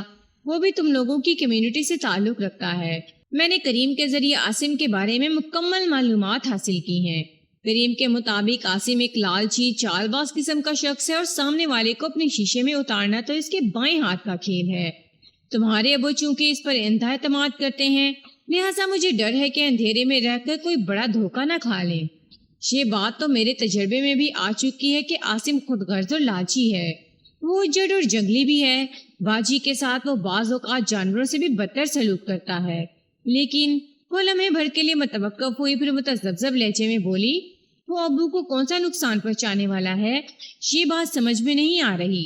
بہت جلد سمجھ میں آ جائے گی. ابھی میں اس سلسلے میں تمہاری طرح خالص ذہن ہوں. لیکن وہ پرسوچ انداز میں لمحے بھر کے لیے خاموش ہوا، پھر اضافہ کرتے ہوئے بولا، انشاءاللہ اگلی ملاقات میں تمہیں تفصیل سے آگاہ کروں گا. میں نے کریم کو اس معاملے کے لیے ٹوپ پہ لگایا ہوا ہے. اس نے ابھی صرف اتنا بتایا ہے کہ کسی پلاٹ وغیرہ کا چکر ہے. پلاٹ کا چکر؟ یمنا نے بھویں سکیڑتے ہوئے کہا. تم ابھی سے خود کو سوچ میں مت ڈالو یمنا. وہ تھوڑا آگے کو جھک کر اس کی آنکھوں میں جھانکتے ہوئے گہری سنجیدگی سے بولا، تمہارے خوبصورت چہرے پر فکر کی لکیریں اچھی نہیں لگتی. وہ آصف کی نظر کی تاب نہ لاتے ہوئے جزبز ہو کر رہ گئی. وہ ٹھہرے ہوئے لہجے میں بولا، میں نے کریم کو اس مشن پر لگا رکھا ہے نا. وہ بہت جلد مجھے خبر دے گا اور پھر میں تمہیں بتا دوں گا. تمہیں پریشان ہونے کی قطعاً ضرورت نہیں. یمنا کو اپنی باجی سے بہت محبت تھی. فوزیہ کے حوالے سے آصف کی باتوں نے اسے تکلیف پہنچائی تھی، لیکن وہ چونکہ حقیقت بیانی کر رہا تھا لہٰذا اس نے برا منانے کی کوشش نہیں کی. اسے یہ سب سن کر آصف سے دلی ہمدردی ہو گئی تھی. اس بیچارے کے ساتھ واقعی بڑی زیادتی بلکہ ظلم ہوا تھا. وہ اپنے دل میں آصف کو چاہنے لگی تھی. محبت، چاہت اور ہمدردی نے مل کر ایسا جادو چلایا کہ وہ دل و جان سے آصف کی ہو گئی. آج اس نے آصف کی آنکھوں میں اپنے لیے چاہت کے جذبات دیکھ لیے تھے. اسے بڑی شدت سے احساس ہونے لگا کہ وقت محبت کی کوئی اور داستان رقم کرنے جا رہا ہے. آئندہ ملاقات میں آصف نے یمنا کے سامنے آصف کا چٹا کھول کر رکھ دیا. یہ ملاقات ان کے باہمی اعتماد اور محبت کے لیے وائٹ سیمنٹ اور پلاسٹر آف پیرس کا ملاپ ثابت ہوئی تھی، اور انہیں اپنی اپنی جگہ بڑی شدت سے یہ احساس ہو گیا تھا کہ وہ ایک دوسرے کے لیے بنائے گئے ہیں. اس وقت وہ ایک ریسٹورنٹ میں بیٹھے ہوئے تھے. رسمی کلمات کے بعد آصف نے پوچھا، میں نے تمہیں اپنے دوست کریم کے بارے میں بتایا تھا نا، جو گارڈن ایسٹ کے علاقے میں باربیکیو کا ایک چھوٹا سا ریسٹورنٹ چلاتا ہے؟ ہاں مجھے یاد ہے. یمنا نے اس بات میں گردن ہلائی. اور کریم کے ساتھ ہی کسی پلاٹ وغیرہ کا بھی ذکر آیا تھا. میں نے کریم کے ذریعے پلاٹ اور عاصم کی کہانی معلوم کر لی ہے. آصف نے ٹھہرے ہوئے لہجے میں بتایا، تمہاری باجی اور عاصم میں جو جھگڑا ہوا تھا نا، اس کے پیچھے بھی یہی پلاٹ کار فرما تھا. عاصم نے بہت دور تک پلاننگ کر رکھی ہے، لیکن یہ پلاٹ کا چکر کیا ہے؟ یمنا نے سوالیہ نظر سے اس کی طرف دیکھا. مجھے یقین ہے کہ تمہارے علم میں یہ بات ہوگی، اور اگر تمہیں اس بارے میں کچھ پتہ نہیں تو تمہیں جاننے کی کوشش کرنا چاہیے، کیونکہ فوزیہ کی شادی کے بعد اپنے ابو کے مفادات کی حفاظت اور نگرانی کرنا تمہاری ذمہ داری ہے. آصف ایک ہی سانس میں بولتا چلا گیا. اگر تم نے اس معاملے میں دلچسپی نہ لی تو عاصم چپکے سے اپنا کام دکھا دے گا اور تم لوگ ہاتھ ملتے رہ جاؤ گے. آصف، تمہاری باتیں سن کر تو میرے دماغ میں درد ہونے لگا ہے. وہ دونوں ہاتھوں سے اپنے سر کو تھامتے ہوئے بولی، پلیز تفصیل ختم کرو. اس پلاٹ کے بارے میں بتاؤ جو مستقبل قریب میں ہمارے لیے وبال جان بننے والا ہے. آصف چند لمحات تک سوچتی ہوئی نظر سے یمنا کو دیکھتا رہا، پھر ٹھہرے ہوئے لہجے میں بولا، تمہارے ابو سے چھوٹے 2 بھائی ہیں، عبدالاحد اور عبداللہ. ان تینوں بھائیوں کی مشترکہ ملکیت ایک پلاٹ ہے جس کی کاغذات تمہارے ابو کے پاس رکھے ہیں. چھوٹے بھائیوں خصوصاً عبداللہ کی یہ خواہش اور کوشش رہی ہے کہ اس پلاٹ کو فروخت کر کے رقم تینوں میں برابر تقسیم کر لی جائے، لیکن تمہارے ابو مذکورہ پلاٹ بیچنے پر آمادہ نہیں ہیں. عبداللہ نے خود سے بڑے بھائی عبدالاحد کو اپنے ساتھ ملانے کی کوشش کی تاکہ وہ دونوں باہمی طور پر عبدالواحد کو پلاٹ کی فروخت کے لیے آمادہ کر سکیں، لیکن عبدالاحد نے عبداللہ کی بات ماننے سے انکار کر دیا ہے. اس معاملے میں عبدالاحد کا موقف بڑا واضح ہے، لیکن اس نے بڑے الفاظ میں عبداللہ سے کہہ دیا ہے کہ بھائی جان جب چاہیں گے جبھی وہ پلاٹ فروخت کیا جائے گا۔ میں غلط تو نہیں کہہ رہا ہوں نا یمنا؟ یہاں تک پہنچنے کے بعد وہ سوالیہ نظر سے یمنا کو دیکھنے لگا۔ وہ اس بات میں سر ہلاتے ہوئے بولی، تم نے جس پلاٹ کا ذکر کیا ہے میں اس سے اچھی طرح واقف ہوں۔ وہ بہت ہی قیمتی پلاٹ ہے۔ ایک محتاط اندازے کے مطابق اس پلاٹ کی کم از کم قیمت بھی 50 لاکھ ہے، اور پلاٹ کی فروخت کے سلسلے میں ابو کا اپنا ایک سٹینڈ ہے۔ وہ لمحے بھر کے لیے سانس لینے کو رکی، پھر ٹھہرے ہوئے لہجے میں اضافہ کرتے ہوئے بولی، ابو چاہتے ہیں کہ مذکورہ پلاٹ تینوں بھائیوں میں سے کسی ایک کی ملکیت رہے۔ اگر فروخت کرنا ناگزیر ہو جائے تو انہیں تینوں میں سے کسی ایک کو خرید لینا چاہیے، کیونکہ 2-3 سال میں اس پلاٹ کی قیمت لاکھوں سے بڑھ کر کروڑوں میں چلی جائے گی۔ پلاٹ چونکہ مین روڈ پر واقع ہے، اس لیے بہت سے بلڈرز کی بھی نگاہیں اس پر لگی ہوئی ہیں۔ وہاں پر ایک شاندار شاپنگ مال کھڑا کیا جا سکتا ہے، یا گراؤنڈ اور میزانائن پر شاپنگ سینٹر بنانے کے بعد اوپر 4-5 فلور تک سپر لگژری اپارٹمنٹ تعمیر کیے جا سکتے ہیں۔ مستقبل میں اس پلاٹ کی کیا قدر و قیمت ہے یہ ابو کو اچھی طرح پتا ہے، اور کسی حد تک انکل عبدالاحد بھی اس حقیقت سے واقف ہیں، اس لیے وہ ابو کی ہاں میں ہاں ملا کر خاموش ہوئے بیٹھے ہیں۔ لیکن ایک اور آدمی بھی اس پلاٹ کا قدردان ہے، آصف نے معنی خیز لہجے میں کہا، اور وہ خاموش ہو کر بیٹھنے کو تیار نہیں۔ انکل عبداللہ، یمنا نے اضطراری انداز میں کہا۔ بالکل نہیں، آصف نے قطعی لہجے میں کہا، تمہارا اندازہ غلط ہے۔ پھر یمنا حیرت بھری نظر سے اسے تکنے لگی۔ اس شخص کا نام ہے عاصم، آصف نے انکشاف انگیز انداز میں بتایا۔ عاصم وہ کیسے؟ وہ پوچھے بنا نہ رہ سکی۔ وہ ایسے کہ وہ ٹھہرے ہوئے لہجے میں وضاحت کرتے ہوئے بتانے لگا، عاصم خاصا تیز ترار اور چلتا پرزا قسم کا بنتا ہے۔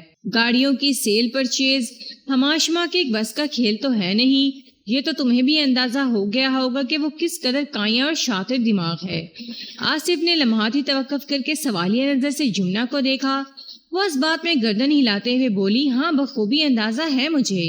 عاصم کی یہ تمام تر خوبیاں تمہارے چھوٹے چچا عبداللہ سے چھپی نہیں رہ سکیں۔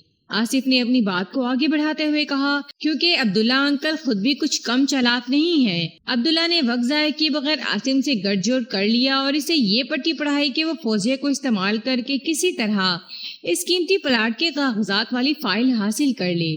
پھر وہ دونوں کوئی چکر چلا کر پلاٹ کو فروخت کر دیں گے اور اس کی فروخت سے حاصل ہونے والی رقم کو آدھا آدھا تقسیم کر لیں گے۔ عاصم اور فوزیہ کے درمیان ہونے والا پھڈا اسی سلسلے کی کڑی ہے۔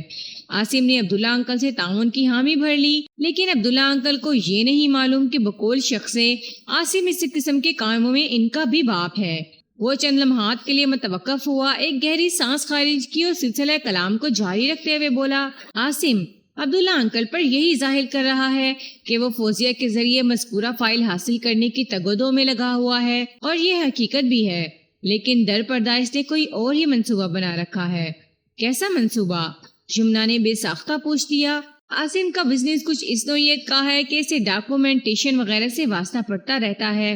عاصم مزید وضاحت کرتے ہوئے بولا، بعض لاوارث اور چوری کی گاڑیوں کے کاغذات کی تیاری کے لیے اس نے اس فیلڈ سے ایک چیتا ستھ شخص سے دوستانہ گانٹ رکھا ہے۔ مذکورہ بندے کا نام اکبر لاکھانی ہے۔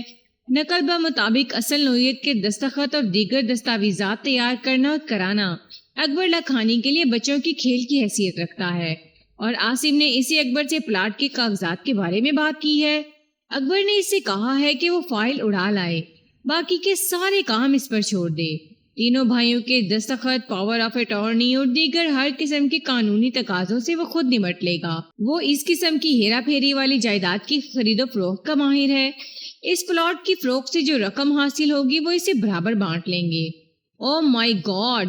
یمنا کانوں کے ہاتھ لگاتے ہوئے بولی، عاصم کتنا خطرناک کھیل کھیلنے والا ہے، اور ابو کو کچھ پتا ہی نہیں ہے۔ ایک بات کان کھول کر سن لو یمنا، آصف نے تنبیہی انداز میں کہا، اس پلاٹ کو ہتھیانے کے حوالے سے تمہارے انکل عبداللہ اتنے خطرناک انسان نہیں ہے جتنا کہ یہ عاصم۔ اگر پلاٹ کی کاغذات والی فائل عاصم کے ہتھے چڑھ گئی تو اکبر لاکھانی 101% اس پلاٹ کو خاموشی سے ٹھکانے لگا دے گا۔ میں نے بتایا ہے نا، وہ اس قسم کے کاموں کا وسیع تجربہ اور مہارت رکھتا ہے۔ مجھے ان حالات میں کیا کرنا چاہیے آصف؟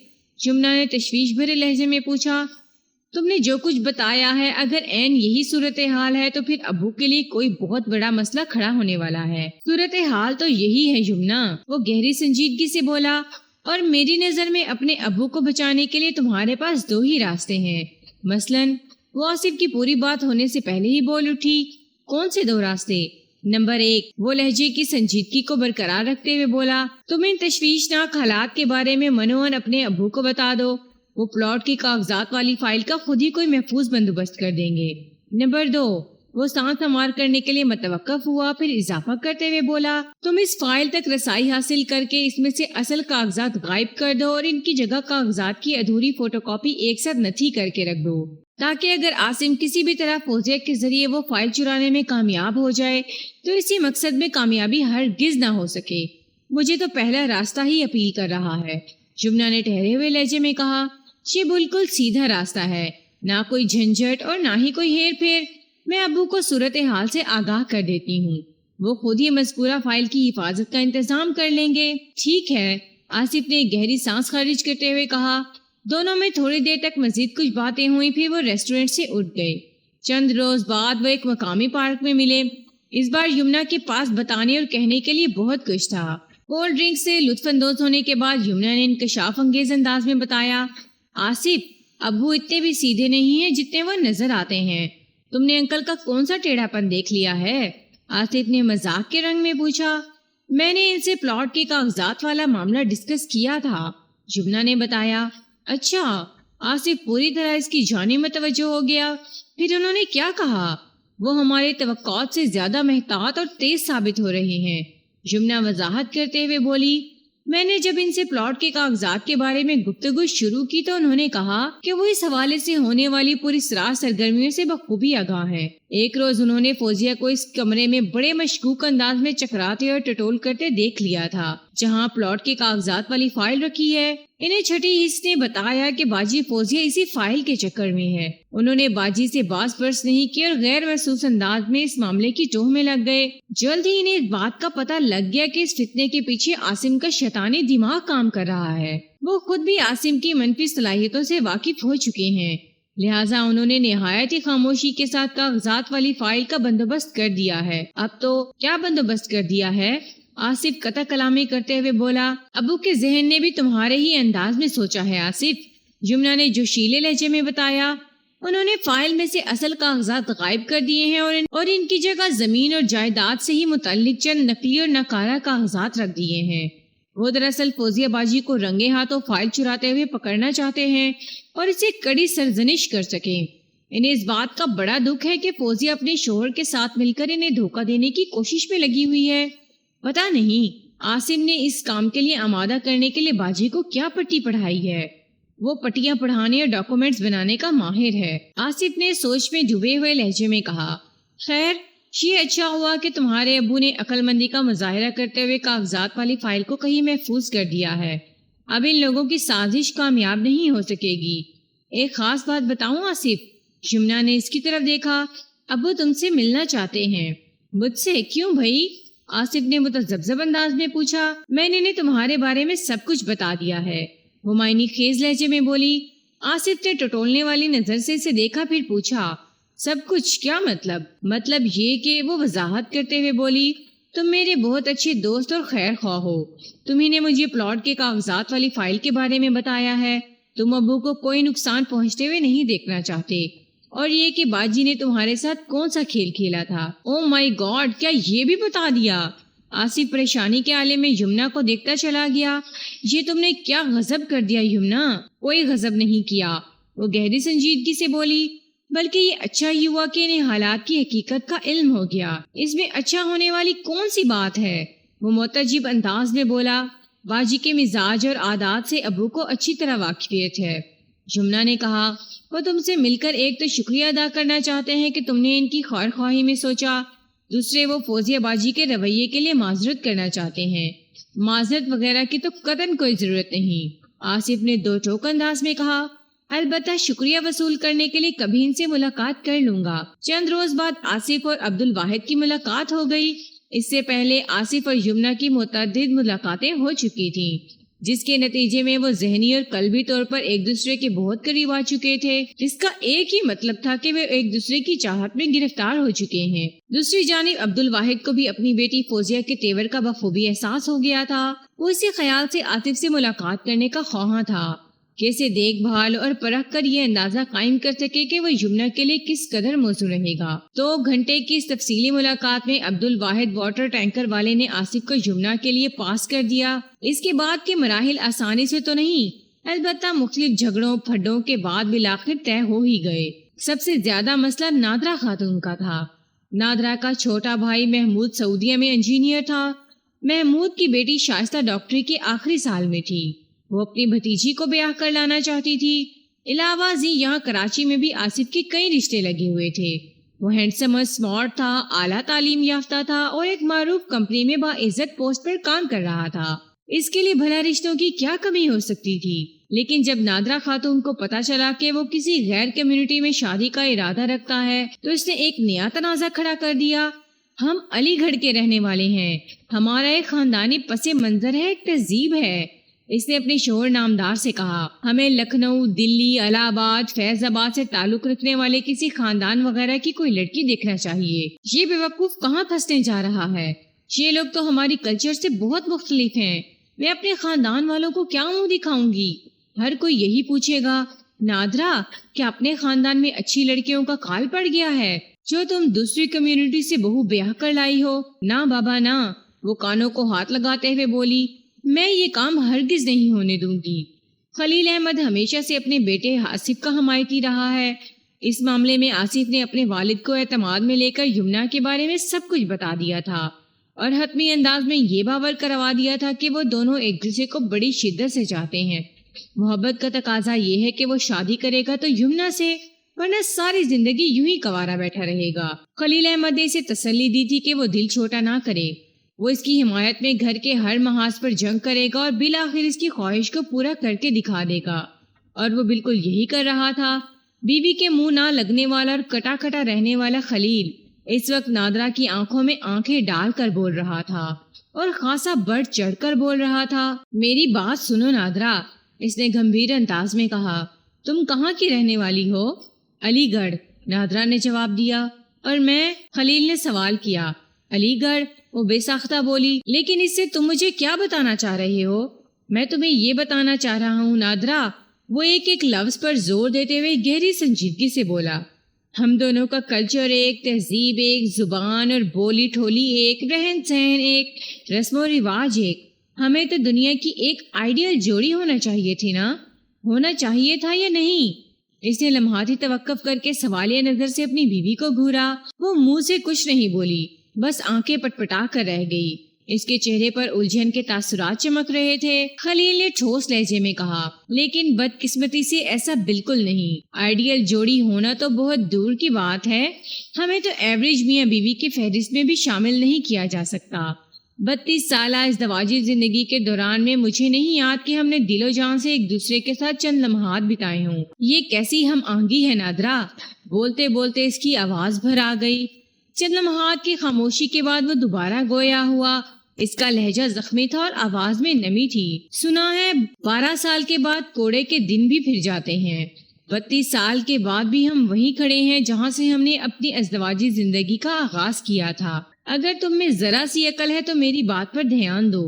وہ تھوڑی دیر کے لیے تھما، پھر سمجھانے والے انداز میں بولا، کمیونٹی اور خاندان کے چکر سے باہر نکل آؤ نادرہ، صرف یہ دیکھو کہ وہ لوگ مسلمان ہیں، اسی خدا اور رسول کے ماننے والے ہیں جن کو ہم مانتے ہیں، بس یہی کافی ہے۔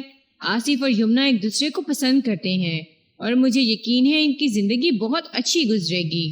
تم خواہ کی مخالفت اور پنگے بازی چھوڑ دو۔ خلیل کی باتیں نادرہ کی سمجھ میں نہیں آ سکتی تھیں، لہٰذا مخالفت اور مخاصمت کا عمل جاری رہا۔ نادرہ نے اپنی سیاسی قوت میں اضافہ کرنے کے لیے فائزہ اور عمران کو بھی ساتھ ملا لیا تھا۔ دوسری جانب وہ باپ بیٹا یکجان 2 قالب کی تصویر بنے نظر آتے تھے۔ اس پر دلچسپ بات یہ ہو گئی کہ یمنا کے باپ اور آصف کے باپ کی آپس میں اچھی خاصی انڈرسٹینڈنگ ہو گئی، لہٰذا اس ٹیم میں بھی 3 کھلاڑی ہو گئی۔ دونوں طرف طاقت کا توازن قائم ہوا تو باقاعدہ ایک مقابلے کا آغاز ہو گیا۔ الغرض 6 ماہ کی رسا کشی کے بعد آصف کی ٹیم جیت گئی۔ مختلف نوعیت کی سماجی رسوم سے گزرنے کے بعد آصف اور یمنا کی شادی ہو گئی۔ اس پروسیس میں نادرا کی انا بری طرح کچلی گئی تھی۔ اسے اس محاذ پر شکست فاش کا سامنا کرنا پڑا تھا، لہٰذا پہلے ہی دن اس نے یمنا کو اپنا دشمن اول مان کر سانسوں والی مخصوص کارروائیوں کا آغاز کر دیا۔ پچھلے 1 سال میں اس گھر میں کیا کیا کھیل تماشے نہیں ہوئے ہوں گے، اس کا اندازہ آپ بخوبی لگا سکتے ہیں۔ یہ ساری تفصیل بتانے کا مقصد بھی یہی تھا کہ آپ اسی الجھی ہوئی کہانی کے پس منظر سے اچھی طرح آگاہ ہو جائیں۔ نادرا نے تو مجھے ون سائز سٹوری سنائی تھی جس میں اس کا تن اجلا اور یمنا کا چہرہ بھیانک نظر آتا تھا، لیکن بعد ازاں جو حقائق میرے علم میں آئے ان کی بنیاد پر میری سوچ خاصی تبدیل ہو گئی۔ چنانچہ میں نے فریق مخالف کا بھی مختصر احوال آپ کی خدمت میں پیش کر دیا ہے تاکہ ایک توازن قائم ہو سکے۔ نادرا کی لاتونی داستان سننے کے بعد میں نے فیس وصول کی اور اسے 3 روز بعد آ کر ملنے کا کہہ کر میں نے اپنے دفتر سے رخصت کر دیا۔ اس وقت تک میری سمجھ میں کچھ نہیں آیا تھا کہ اس سلسلے میں نادرا خاتون کی کیا مدد کر سکتا ہوں۔ یہ تو ممکن نہیں تھا کہ میں نادرا کی فراہم کردہ معلومات پر یمنا کے خلاف عدالت میں کیس کر دیتا۔ میں نے اس کیس کو اس لیے پیچیدہ اور عجیب و غریب قرار دیا ہے کہ بظاہر اس میں میرا فعال کردار کہیں نظر نہیں آتا تھا، لیکن میں نے چونکہ اپنی پوری فیس وصول کی تھی لہٰذا میرا یہ اخلاقی فرض بنتا تھا کہ میں اسے کوئی ایسا مشورہ دوں، اس کے مسائل کا کوئی ایسا حل بتاؤں کہ حالات کی الجھی ہوئی یہ ڈور ایک دم سلجھ جائے۔ میں نے 3 دن اسی سوچ بچار کے لیے تھے کہ نادرا خاتون اور اس کے کیس کو ڈیل کرنے کے لیے کوئی مؤثر لائحہ عمل ترتیب دے سکوں۔ میں نے احتیاطاً نادرا خاتون سے اس کے گھر کا اور آصف کے آفس کا ٹیلی فون نمبر لے لیا تھا تاکہ وہ وقت ضرورت کام آئے۔ اسی طرح مجھے بن پوچھے عبد الواحد کے گھر کا نمبر بھی دے دیا تھا اور آخر میں کہا تھا، بیگ صاحب آپ نے میرا اور آصف کا نام تو نوٹ کر لیا ہے، یمنا کا نام بھی آپ کے ریکارڈ میں آ چکا ہے، ایک نام آپ اور لکھ لیں تو بڑی مہربانی ہوگی۔ کون سا نام؟ میں نے سوالیہ نظر سے اس کی طرف دیکھا۔ زبیدہ، وہ اس لفظ کو چبا کر بولی۔ یہ زبیدہ کون ہے؟ میں نے پوچھا۔ زبیدہ یمنا کی ماں ہے، وہ برا سا منہ بناتے ہوئے بولی۔ اس وقت نہ تو مجھے یمنا کی ماں کا نام معلوم تھا اور نہ ہی میں یہ جانتا تھا کہ زبیدہ کا انتقال ہو چکا ہے۔ میں نے نادرا کے جواب میں سوال کیا، میں زبیدہ کا نام اپنے پاس نوٹ کر کے کیا کروں گا؟ آپ نے آصف کا نام ماں والدہ نوٹ کیا ہے نا؟ وہ سمجھانے والے انداز میں بولی۔ اسی طرح آپ کو یمنا کا نام ماں والدہ کی بھی ضرورت پیش آئے گی۔ اس کی بات سن کر میرا کہکا لگانے کو جی چاہا، لیکن میں نے بڑی مشکل سے خود کو روکتے ہوئے صرف اتنا کہا، نادرا خاتون میں ایک ایڈوکیٹ ہوں، کوئی بولتا جادو ناگی باوا نہیں ہوں۔ نام ماں والدہ کی ضرورت عام لوگوں کو پیش آتی ہے، میرے پیشے میں ایسی کوئی کہانی نہیں ہے۔ امی چھوڑے نا۔ فائزہ جلدی سے صورتحال کو سنبھالتے ہوئے بولی، بیگ صاحب کو اپنے طریقے سے کام کرنے دیں، ہمیں صرف اپنے مقصد پر نظر رکھنا چاہیے۔ ہاں یہ تم نے اپنے پتے کی بات کی ہے، وہ تائیدی نظر سے بیٹی کو دیکھتے ہوئے بولی، پھر روئے سخن میری جانب موڑتے ہوئے اضافہ کیا، فائزہ بالکل ٹھیک کہہ رہی ہے، مجھے بھی صرف اپنے مقصد سے غرض ہے، اور آپ نے اس طویل کہانی سے یہ اندازہ تو لگا ہی لیا ہوگا کہ میں کیا چاہتی ہوں۔ وہ لمحے بھر کے لیے متوقف ہوئی، پھر اپنے سوال کا خود ہی جواب دیتے ہوئے بولی، میں اب اپنے گھر میں یمنا کو برداشت نہیں کر سکتی، کوئی ایسا چکر چلائیں کہ یا تو یمنا آصف کو چھوڑ کر میکے چلی جائے یا آصف خود ہی اسے دھکے دے کر گھر سے نکال دے، میں یمنا کو ذلیل و خوار ہوتے دیکھنا چاہتی ہوں۔ بات کے اختتام پر اس کے اعصاب تن گئے تھے، چہرے پر غیظ و غضب کے آثار تھے، یوں محسوس ہوتا تھا کہ اگر اسے موقع فراہم کر دیا جائے تو وہ یمنا کو کچا چبا ڈالنے میں ایک لمحے کی بھی تاخیر گوارا نہیں کرے گی۔ میں نے ٹھہرے ہوئے لہجے میں کہا، دیکھتا ہوں، کچھ کرتا ہوں، آپ مطمئن ہو کر جائیں، میں آپ کے مسئلے کا کوئی نہ کوئی حل نکالنے کی کوشش کرتا ہوں۔ 3 دن کے بعد جب آپ دوبارہ میرے پاس آئیں گی تو صورتحال خاصی بدلی ہوئی ہوگی۔ ماں بیٹی نے امید بھری نظروں سے مجھے دیکھا، پھر بڑے ادب سے سلام کیا، ہمارے درمیان الوداعی کلمات کا تبادلہ ہوا، پھر وہ میرے دفتر سے رخصت ہو گئی۔ اگلے روز میں نے غور و فکر کر کے نادرا کے مسئلے کا حل تلاش کر لیا۔ یہ حل دراصل نادرا فائزہ کے مسئلے کے بارے میں نہیں تھا، بلکہ آصف اور یمنا کے مسائل کے بارے میں تھا۔ کان کو سیدھے ہاتھ سے پکڑیں یا بازو گھما کر کوئی فرق نہیں پڑتا، اسی طرح خربوزہ چھری پر گرے یا چھری خربوزے پر کوئی فرق نہیں پڑتا، ہر 2 صورت میں ایک ہی نتیجہ برآمد ہوتا ہے۔ یعنی خربوزہ کٹ جاتا ہے۔ میں نے بھی اس کھیل میں کچھ اسی انداز کی پالیسی اپنائی تھی کہ نادرہ خاتون مجھے اپنا وکیل، اپنا حمایتی، اپنا خیر خواہ سمجھتی رہے، اور میں اس کے اعتماد کی چھتری کے نیچے ایک ایسا کھیل کھیلوں کہ سانپ بھی مر جائے اور لاٹھی بھی محفوظ رہے، یعنی وہ سب لوگ ایک ہی گھر میں راضی خوشی رہنے لگے۔ اللہ اللہ خیر صلاح۔ اس روز عدالت میں میرا کوئی کیس زیر سماعت نہیں تھا، لہٰذا میں گھر سے تیار ہو کر دفتر پہنچا اور پھر تھوڑی دیر بعد وہاں رکنے کے بعد میں آصف کے آفس نکل گیا۔ میں چونکہ اپنے ذہن میں ایک خاکہ بنا چکا تھا، لہٰذا اب عملی اقدام کی ضرورت تھی۔ میں آپ کو اپنے پروگرام سے آگاہ نہیں کروں گا کیونکہ پھر سسپنس ختم ہو جائے گا، اور آپ سسپنس کے قاری ہیں، لہٰذا رفتہ رفتہ یہ کہانی آپ پر کھلنا چاہیے۔ آصف کے آفس کا رخ کرنے سے پہلے میں نے یہ تسلی کر لی تھی کہ وہ اپنی سیٹ پر موجود ہے۔ میں اس کے کمرے میں پہنچا، اس نے مجھے بیٹھنے کو کہا اور رسمی الیک سلیک کے بعد سوالیہ نظر سے مجھے دیکھنے لگا۔ مقصد یہ تھا کہ میں اپنا تعارف کرواؤں۔ ہم دونوں ایک دوسرے کے لیے اجنبی تھے اور وہ ہماری پہلی ملاقات تھی، لیکن مجھے یہ ایڈوانٹیج حاصل تھا کہ میں اس کے بارے میں کافی کچھ جانتا تھا، جبکہ وہ میرے حوالے سے بالکل کوڑا تھا۔ میں نے کھنکار کر گلا صاف کیا اور اس کی آنکھوں میں دیکھتے ہوئے کہا، آصف صاحب، میرا نام مرزا امجد بیگ ہے اور میں ایک وکیل ہوں۔ وکیل کا لفظ سنتے ہی وہ سیدھا ہو کر بیٹھ گیا اور گہری سنجیدگی سے بولا، جی بیگ صاحب، میں آپ کی کیا خدمت کر سکتا ہوں؟ خدمت تو میں آپ کی کرنے آیا ہوں، میں نے ٹھہرے ہوئے لہجے میں کہا، اور اس کام کی میں نے باقاعدہ فیس بھی وصول کی ہے۔ جی کیا مطلب؟ وہ چوکنا نظر سے مجھے دیکھنے لگا۔ آصف کی عمر 30 کے آس پاس تھی۔ وہ ایک ہینڈسم مرد تھا، رنگت گندمی اور خوش لباس۔ اس نے MBA کر رکھا تھا، جس کا مطلب تھا کہ وہ اعلیٰ تعلیم یافتہ تھا۔ میں نے اس کے سوال کے جواب میں کہا، میں اپنی بات کا مطلب آپ کو تفصیلاً سمجھا دوں گا، پہلے یہ بتائیں کہ آپ کے آفس میں بیٹھ کر اطمینان سے بات ہو سکتی ہے یا کسی پرسکون پرفضا ریسٹورنٹ میں جا کر بیٹھیں؟ اس زحمت کی ضرورت نہیں۔ آصف نے گہری سنجیدگی سے کہا، میرا کمرہ گفتگو کے لیے محفوظ ہے، آپ کو جو بھی کہنا ہے مطمئن ہو کر یہاں کہہ سکتے ہیں۔ میں دفتر سے اٹھ کر کہیں باہر نہیں جا سکوں گا، 2 گھنٹے کے بعد ایک اہم پارٹی مجھ سے ملنے آ رہی ہے، لہٰذا میرا دفتر میں موجود رہنا بہت ضروری ہے۔ 2 گھنٹے بعد، میں نے خود کلامی والے انداز میں کہا، اور ان 2 گھنٹوں میں آفس میں آپ کی مصروفیت کا احوال کیا ہے؟ میں نے پوچھا۔ یہ وقت میرے پاس تقریباً فری ہے، آصف نے کچھ سوچتے ہوئے کہا، اگر کوئی چھوٹا موٹا کام ہوا بھی تو یہی دفتر کے اندر ہوگا۔ وہ لمحے بھر کو سانس لینے کے لیے متوقف ہوا، پھر اضافہ کرتے ہوئے بولا، اس کا انداز سوالیہ تھا، آپ کہیں میری کیا خدمت کرنے آئے ہیں، اور اس کام کے لیے آپ نے کس سے فیس وصول کی ہے؟ فیس دینے والی شخصیت کا نام ہے نادرہ خاتون، یعنی آپ کی والدہ محترمہ۔ میں نے گمبھیر لہجے میں کہا، وہ میرے ذریعے آپ کی بیوی جمنہ کو ذلیل و خوار کروانا چاہتی ہیں۔ آصف کے چہرے پر زلزلے کے سے آثار پیدا ہوئے۔ بے حد الجھن زدہ لہجے میں اس نے کہا، یہ آپ کیا کہہ رہے ہیں؟ جب تک میں آپ کو تفصیل نہیں بتاؤں گا میری بات آپ کی سمجھ میں نہیں آ سکے گی۔ میں نے ایک ایک لفظ پر زور دیتے ہوئے کہا، یہ بہت ہی سنجیدہ معاملہ ہے آصف صاحب۔ اس نے پیون کو اچھی سی چائے بنا کر لانے کو کہا، پھر میری جانب دیکھتے ہوئے تشویش بھرے لہجے میں بولا، بیگ صاحب، میں پوری توجہ سے آپ کی بات سن رہا ہوں، آپ بولتے جائیں۔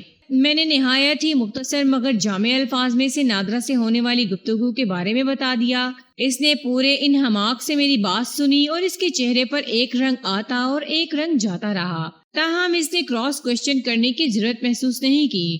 میں نے بڑی تسلی سے اپنی بات مکمل کر لی۔ اس دوران میں چائے آ گئی تھی۔ آصف نے مجھے چائے پیش کرنے کے بعد پوچھا، بیگ صاحب، فیس آپ نے امی سے لی ہے؟ وکیل بھی آپ انہی کے ہیں، پھر آپ ہمدردی مجھ سے کیوں کر رہے ہیں؟ میں صرف اس لیے آپ کا خیر خواہ ہوں کہ اس سارے جھمیلے میں آپ کی بیوی اور آپ کے والد صاحب مجھے بے گناہ اور بے قصور نظر آ رہے ہیں۔ میں نے ٹھہرے ہوئے لہجے میں کہا، امی کو پتہ نہیں کیا ہو گیا ہے۔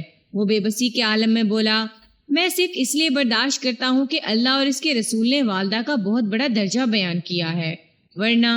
وہ لمحے بھر کے لیے رکا، ایک بوجھل سانس خارج کی، پھر سر کو جھٹکتے ہوئے اضافہ کیا، خیر چھوڑیں، یہ بتائیں کہ آپ کے ذہن میں کیا پلان ہے؟ میرا پلان اسی صورت میں مؤثر ہو سکتا ہے اگر آپ مجھ سے مکمل تعاون کریں۔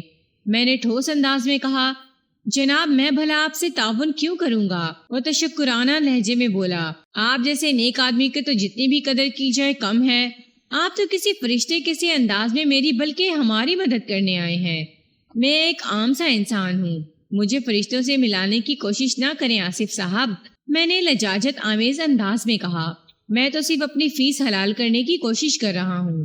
میری خواہش ہے کہ آپ کا گھر امن و آتشی کا گہوارہ بن جائے۔ امی کی موجودگی میں یہ کام بہت مشکل بلکہ ناممکن ہے وکیل صاحب، وہ قدرے مایوسی سے بولا۔ دنیا میں کچھ بھی ناممکن نہیں ہوتا آصف صاحب، میں نے ٹھہرے ہوئے لہجے میں کہا۔ ہر کام کو بروئے کار لانے کے کچھ تقاضے ہوتے ہیں، اگر صحیح معنوں میں وہ تقاضے پورے کر دیے جائے تو کام ہو جاتا ہے۔ میں نے ذرا دیر کو رک کر ایک گہری سانس لی، پھر بات مکمل کرتے ہوئے کہا، اگر آپ لوگ بھی میری ہدایت پر عمل کرتے رہے تو یہ کام بھی دیکھتے ہی دیکھتے پایا تکمیل کو پہنچ جائے گا۔ ہم لوگ؟ آصف نے چونک کر میری طرف دیکھا۔ کیا مطلب بیگ صاحب؟ ہم لوگ میں آپ کے والد صاحب اور آپ کے سسر صاحب شامل ہیں، میں نے وضاحت کرتے ہوئے بتایا۔ کسی حد تک یمنا کو بھی اپنا کردار ادا کرنا ہوگا، لیکن اس کا رول بہت مختصر ہوگا۔ آپ مجھے اپنے والد اور سسر سے ملوائیں گے، میں آپ لوگوں کو آپ کا کردار اچھی طرح سمجھا دوں گا۔ تھوڑی بہت ہدایات یمنا کو بھی دینا ہوں گی۔ میں لمحے بھر کو سانس لینے کے لیے متوقف ہوا، پھر اپنی بات کو آگے بڑھاتے ہوئے کہا، آپ کو 3 بار میرے آفس آنے کی زحمت اٹھانا پڑے گی۔ پہلے آپ اپنی بیوی یمنا کو لے کر آئیں گے، دوسرے چکر میں آپ کے والد خلیل احمد آپ کے ساتھ ہوں گے، اور آخری پھیرے میں آپ کے ہمراہ عبد الواحد صاحب ہوں گے۔ عبد الواحد اپنی بیٹی کے تازہ ترین حالات سے واقف تو ہے نا؟ جی ہاں، بالکل واقف ہیں، بلکہ وہ ان حالات سے سخت نالاں ہیں، وہ قہر آمیز انداز میں بولا۔ انکل واحد میرے منہ کو دیکھتے ہیں، ورنہ اگر میری جگہ کوئی اور شخص ان کا داماد ہوتا تو شاید وہ بیٹی کو آزاد کرانے کی تگودوں میں مصروف نظر آتے۔ وہ آپ کے منہ کو اس لیے دیکھتے ہیں کہ آپ نے ان کی بیٹی کا بڑا خیال رکھا ہوا ہے، میں نے ٹھوس لہجے میں کہا۔ آپ کو یمنا سے سچی محبت ہے اور خراب ترین حالات میں بھی آپ اس کا ساتھ دیتے ہیں۔ ویسے عبد الواحد صاحب کے حوالے سے آپ نے جو سچویشن بتائی ہے وہ میرے کھیل کے لیے انتہائی موزوں ہے۔ میں بات کو مکمل کر کے سوچ میں ڈوب گیا تو آصف نے جلدی سے پوچھا، آپ آخر کرنا کیا چاہتے ہیں؟ مجھے بھی تو پتا چلے۔ یہ چند سین کا ایک چھوٹا سا ڈرامہ ہوگا، میں نے ٹھہرے ہوئے لہجے میں وضاحت کرتے ہوئے کہا، جس کا رائٹر اور ڈائریکٹر میں خود ہوں۔ میری ہدایت کے مطابق آپ لوگ اپنا اپنا رول ادا کریں گے۔ مجھے امید ہے اس ڈرامے کے اختتام پر بہت مفید نتائج برآمد ہوں گے اور سب لوگ سکھ چین سے زندگی بسر کرنے لگیں گے۔ اس سارے کھیل تماشے میں امی کو تو کچھ نہیں ہوگا، وہ فکر مندی سے مجھے دیکھتے ہوئے بولا۔ اپنی ماں کے لیے اس کی تشویش نے مجھے بے حد متاثر کیا، میں نے تسلی بھرے لہجے میں کہا۔ آصف تم اپنی والدہ کی طرف سے بالکل مطمئن رہو، تھوڑی بے تکلف کے بعد میں نے آپ سے تم پر آ گیا تھا، میں ان کا دشمن نہیں ہوں، یہ سارا ڈرامہ ہم انہی کی اصلاح کے لیے رچا رہے ہیں، انشاءاللہ ہمیں اپنے مقصد میں کامیابی ضرور ملے گی، انشاءاللہ، اس نے تہ دل سے کہا۔ میں نے اسے اپنا وزٹنگ کارڈ دیا اور اپنے دفتر کا پتہ وغیرہ سمجھانے کے بعد ٹائمنگ سے بھی آگاہ کر دیا۔ اس کے ساتھ ہی یہ ہدایت بھی کر دی کہ وہ میرے وزٹنگ کارڈ کو گھر لے کر نہ جائے، اگر نادرا کی نظر پڑ گئی تو بنا بنایا کھیل بگڑ جائے گا۔ یہ بات اس کی سمجھ میں آ گئی اور اس نے وعدہ کیا کہ اس معاملے میں وہ پوری احتیاط برتے گا۔ پھر بھی اس نے مجھ سے پوچھا، بیگ صاحب میں یمنا کے ساتھ کب آپ کے آفس آؤں؟ پرسوں تمہاری والدہ ماجدہ تشریف لائیں گی میرے پاس، میں نے بتایا، اس سے اگلے روز آپ آ جاؤ۔ ٹھیک ہے، اس نے اس بات میں سر ہلایا اور سوال کیا، آپ امی کو کیا مشورہ دیں گے؟ میرا مطلب یہ ہے کہ ان کے مسئلے کے حل کے لیے کیا تجویز کریں گے؟ اس بارے میں آج سوچ لوں گا، میں نے صاف گوئی کا مظاہرہ کرتے ہوئے کہا۔ میں ان کے مزاج اور نفسیات کو اچھی طرح سمجھ گیا ہوں، انہیں ہینڈل کرنے میں مجھے کوئی دشواری نہیں ہوگی۔ آصف نے میرا بے حد شکریہ ادا کیا اور میں اسے پرجوش مصافحہ کرنے کے بعد واپس آ گیا۔ میرے خیال میں آصف سے ہونے والی ملاقات بڑی کامیاب رہی تھی۔ منظر میرے ہی چیمبر کا تھا، نادرا خاتون اپنے دختر نیک اختر فائزہ کے ساتھ میرے سامنے میز کی دوسری جانب بیٹھی تھی۔ رسمی علیک سلیک کے بعد نادرا نے امید بھری نظر سے مجھے دیکھا اور پوچھا، بیگ صاحب آپ نے ہمارے مسئلے کے بارے میں کیا سوچا ہے؟ میں نے آپ کے مسئلے کے بارے میں نہ صرف سوچا ہے بلکہ اس کا ایک شرطیہ حل بھی نکال لیا ہے، میں نے گہری سنجیدگی سے کہا۔ آپ سنیں گی تو حیران رہ جائیں گی۔ جی ارشاد، وہ ہمتن گوش ہو گئی۔ فائزہ نے اضطراری لہجے میں کہا، بیگ صاحب آپ تو بہت سسپینس پیدا کر رہے ہیں، پلیز جلدی سے بتائیے نا آپ نے کیا پلان کیا ہے؟ میں نے باری باری گہری نظر سے ان دونوں کو دیکھا، پھر رازدانہ انداز میں پوچھا، آپ کو آم کھانے سے غرض ہے یا پیڑ گننے کا شوق بھی ہے؟ آم اگر میٹھے اور خوش ذائقہ ہو تو کوئی احمق ہی پیڑ شماری کے چکر میں پڑے گا۔ وہ اپنے جوش کو دباتے ہوئے سنسنی خیز لہجے میں بولی، آم میٹھے ہیں اور خوش ذائقہ بھی ہیں۔ میں نے ٹھہرے ہوئے لہجے میں تصدیق کی۔ بس تو پھر ٹھیک ہے، نادرا خاتون نے فیصلہ کن انداز میں کہا۔ بھائی آپ لوگ پہیلیوں اور اشاریوں کنایوں میں کیوں باتیں کر رہے ہیں؟ فائزہ نے اکتاہٹ بھرے انداز میں کہا۔ میری تو کچھ سمجھ میں نہیں آ رہا، یہ آم اور پیڑ کا کیا قصہ ہے؟ میں سمجھاتا ہوں۔ میں نے فائزہ کی طرف دیکھتے ہوئے گہری سنجیدگی سے کہا، میں تمہاری امی کی عقل اور دانش کو تو مان گیا ہوں، آم اور پیڑ کے ذکر سے امی کی ذہانت اور عقلمندی کا کیا تعلق ہے؟ فائزہ نے میری بات قطع کرتے ہوئے کسی ریاض کے سے انداز میں پوچھا۔ تمہاری امی کی لیاقت اور سمجھداری کا ثبوت میں بعد میں پیش کروں گا۔ میں نے ایک ایک لفظ پر زور دیتے ہوئے کہا، پہلے تسلسل کی بات ہو جائے۔ وہ سوالیہ نظر سے مجھے دیکھنے لگی۔ میں نے کہا، آپ لوگوں کا مسئلہ کچھ ایسی نوعیت کا ہے کہ اگر اسے باقاعدہ ایک کیس کی صورت میں عدالت میں لگایا جائے تو ایک جگ ہنسائی ہوگی، اور دوسرے اس میں کامیابی کے امکانات بھی محدود ہو کر رہ جائیں گے۔ پھر فائزہ کے چہرے پر الجھن کے آثار نمودار ہوئے۔ نادرا خاموش نظر سے مجھے دیکھتی چلی گئی۔ پھر یہ کہ میں نے اپنی بات کو آگے بڑھاتے ہوئے کہا، میں نے آپ کے تمام تر مسائل کو عدالت کے باہر ہی حل کرنے کا فیصلہ کیا ہے، اور وہ بھی کسی اضافی خرچے کے بغیر۔ آپ نے جو فیس مجھے دی ہے بس وہی کافی ہے۔ بیگ صاحب، نادرا خاتون نے اضطراری لہجے میں مجھے مخاطب کیا، آپ یہ کام کس طرح کریں گے؟ ہمیں بھی تو اس بارے میں کچھ بتائیں۔ میں آپ کا یہ کام اپنے کزن مرزا مظفر بیگ کی مدد سے کروں گا، میں نے گہری سنجیدگی سے کہا۔ وہ کل پڑوسی ملک سے واپس آ رہا ہے، میں نے اسے ایک لڑکی اور لڑکے کے نام ماں والدہ لکھوا دیے ہیں، سمجھے آپ کا کام ہو گیا۔ نادرا خاتون نے چونک کر مجھے دیکھا اور سرسراتی ہوئی آواز میں پوچھا، بیگ صاحب آپ کا کزن کوئی عامل کامل ہے؟ مظفر خود تو عامل کامل نہیں، لیکن پڑوسی ملک میں ایک ایسے تجربہ کار اور سفلی علوم کے ماہر سے اس کی گہری دوستی ہے۔ مظفر کا جب بھی سرحد پار جانا ہوتا ہے وہ اپنے دوست گولو رام سے بھی ملنے جاتا ہے۔ ایک دن پہلے میری ٹیلی فون پر مظفر سے بات ہوئی تھی۔ وہ لگ بھگ 1 ماہ سے پڑوسی ملک میں ہے۔ جب اس نے گولو رام کی طرف جانے کا ارادہ ظاہر کیا تو آپ کا کیس فوراً میرے ذہن میں تازہ ہو گیا۔ میں نے آصف اور یمنا کے نام ماں والدہ مظفر کو لکھوا کر آپ کے مقصد سے آگاہ کیا اور کہا کہ وہ گولو رام سے کوئی ایسی بندش بنوا کر لائے کہ مہینوں کا ہوتا کام دنوں میں انجام پائے۔ مظفر نے گولو رام سے ایک زبردست کام کروایا ہے۔ مظفر کل پاکستان پہنچے گا، میں پرسوں وہ بندش آپ کے حوالے کر دوں گا، پھر دیکھے گا اس منحوس یمنا کا کیسا حشر ہوتا ہے۔ نادرا خاتون کا چہرہ خوشی سے چمک اٹھا۔ فائزہ کی آنکھوں میں بھی عجیب سے ولولے انگڑائیاں لے رہے تھے۔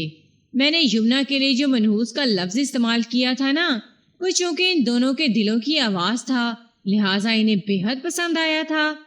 میں نے فائزہ کی طرف دیکھتے ہوئے کہا، فائزہ، تھوڑی دیر پہلے میں نے تمہاری امی کی عقل مندی اور سمجھداری کی بات کی تھی نا، وہ نام ماں والدہ والا قصہ تھا۔ اگر انہوں نے پچھلی ملاقات میں یمنا کی ماں کا نام میرے پاس نوٹ نہ کرایا ہوتا تو یہ کام نہیں ہو سکتا تھا۔ میرا نہ تو کوئی کزن مرزا مظفر بیگ تھا اور نہ ہی وہ پڑوس ملک گیا ہوا تھا، اور تو اور میں کسی گولو رام ہندو ماہر عملیات سے بھی واقف نہیں تھا۔ یہ سارا کھٹ راگ میں نے نادرا خاتون کی ذہنیت کے پیش نظر پھیلایا تھا۔ میں اس عورت کی نفسیات کو اچھی طرح سمجھ گیا تھا، لہٰذا مجھے 100% یقین تھا کہ میں ان لوگوں کے ساتھ جو کھیل کھیل رہا تھا وہ حیرت انگیز اور بڑے زبردست نتائج دے گا، بشرط یہ کہ آصف اور یمنا نے میرے اسکرپٹ اور ڈائریکشن کے عین مطابق اداکاری کی تو۔ نادرا خاتون نے بڑی توجہ سے میری بات سنی، پھر سنسنی خیز لہجے میں بولی، بیگ صاحب، میں نے ہندو اور بنگالی عاملوں اور جوگیوں کی بڑی شہرت سنی ہے، یہ لوگ بڑا پکا کام کرتے ہیں۔ کوئی ایسا ویسا پکا؟ میں نے اس کے بیان پر ایلفی ٹپکاتے ہوئے کہا، بالکل پرفیکٹ، چٹانی اور طوفانی۔ یہ ہماری خوش قسمتی ہے کہ ہم آپ کے پاس اپنا مسئلہ اٹھا لائے، نادرا نے تشکرانہ انداز میں کہا، اور آپ کے توسط سے ہی ہمیں پڑوسی ملک میں بیٹھے ہوئے ایک تجربہ کار عامل کامل سے فیض حاصل کرنے کا موقع مل رہا ہے۔ اس کی بات سن کر مجھے غصہ تو بہت آیا۔ وہ احمق عورت سفلیات کے ماہر ایک ہندو عامل سے فیض حاصل کرنے کو بڑی سعادت اور خوش قسمتی کی بات سمجھ رہی تھی، جبکہ یہ سیدھا سادہ گناہ کبیرہ تھا۔ اس پر کوئی سنگین نوعیت کا فتویٰ آ سکتا تھا۔ میں بڑے افسوس کے ساتھ یہ کہنا چاہوں گا کہ ہم صرف نام کے مسلمان رہ گئے ہیں، ورنہ ہمارے کام تو زیادہ تر غیر مسلمانوں والے ہیں۔ رسوم روایات میں ہم ہندوؤں کی پیروی کرنے کو باعث فخر سمجھتے ہیں۔ ترقی کی بات ہو تو ہم یہود و نصاری کو اپنا قبلہ ماننے میں کوئی ہچکچاہٹ محسوس نہیں کرتے، جبکہ اللہ تعالیٰ نے اپنی کتاب قرآن مجید میں مسلمانوں کو مخاطب کرتے ہوئے بڑے واضح اور دو ٹوک انداز میں کہا ہے کہ یہود و نصاری کبھی تمہارے دوست نہیں ہو سکتے۔ میں کوئی مولوی نہیں ہوں، بس نادرا خاتون کی واہیات بات سن کر مجھے جوش سا آ گیا تھا۔ تاہم نادرا کے ساتھ ایک سوچے سمجھے منصوبے کے تحت مجھے ڈرامہ کرنا تھا، لہٰذا میں اس پر ظاہر نہیں ہونے دیا کہ اس کی بات مجھے کتنی بری لگی ہے۔ وہ مجھ سے پوچھ بیٹھی، بیگ صاحب یہ گولو رام کچھ عجیب سا نام نہیں ہے؟ مثلاً اس میں کیا عجیب ہے؟ میں نے سوال کیا۔ وہ الجھ گئی، پھر جلدی سے بولی، میں نے پہلے کبھی ایسا نام نہیں سنا۔ رام نام تو ہندوؤں میں خاصا مقبول ہے۔ میں نے وضاحت کرتے ہوئے کہا، شاید آپ گولو کی وجہ سے کچھ کنفیوز ہو رہی ہیں۔ شاید نہیں، یقیناً، وہ ٹھوس لہجے میں بولی۔ میں نے بھی جب پہلی مرتبہ نام سنا تھا تو چونک گیا تھا۔ میں نے گہری سنجیدگی سے کہا، اور اس بارے میں مظفر سے استفسار بھی کیا تھا۔ پھر اس کے جواب نے میری تسلی کر دی۔ آپ کی کزن نے کیا جواب دیا تھا؟ فائزہ نے دلچسپی لیتے ہوئے پوچھا۔ گولو رام میں گولو کی وجہ تسمیہ یہ ہے کہ وہ ہندو پستہ قامت اور موٹا تازہ ہے، خصوصاً اس کی توند کسی کنگ سائز فٹ بال کے مانند نہ صرف پھولی ہوئی ہے بلکہ باہر کو بھی نکلی ہوئی ہے۔ وہ دور سے گول مٹور اور فٹ بال ہی کی طرح دکھائی دیتا ہے، لہٰذا اسی گولائی کے سبب اس کا نام گولو رام پڑ گیا ہے۔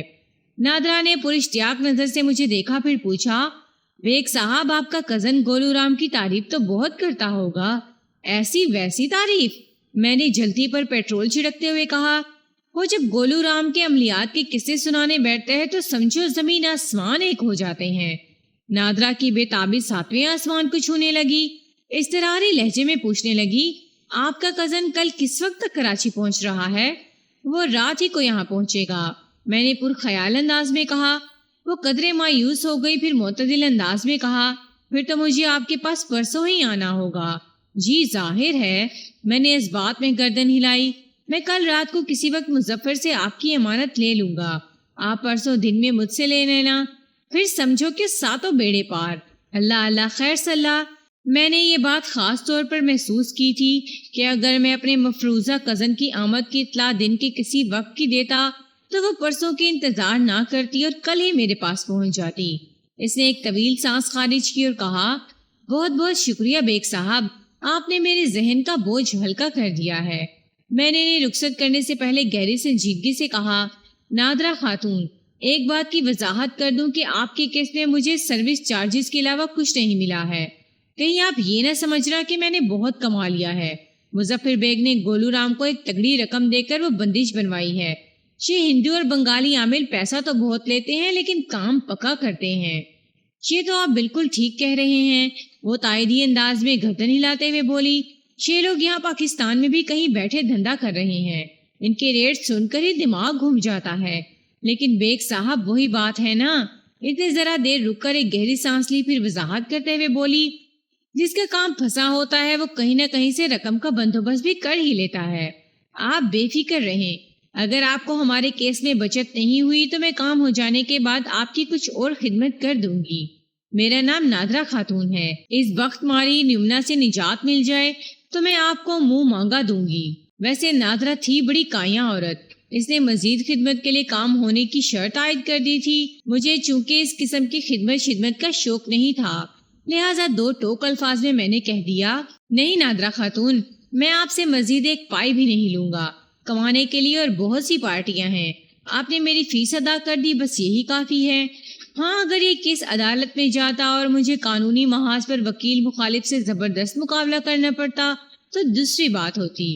اس نے تہہ دل سے میرا شکریہ ادا کیا اور اپنی بیٹی کے ساتھ رخصت ہو گئی۔ جمنا ایک دلکش، خوبصورت اور طرح دار عورت تھی۔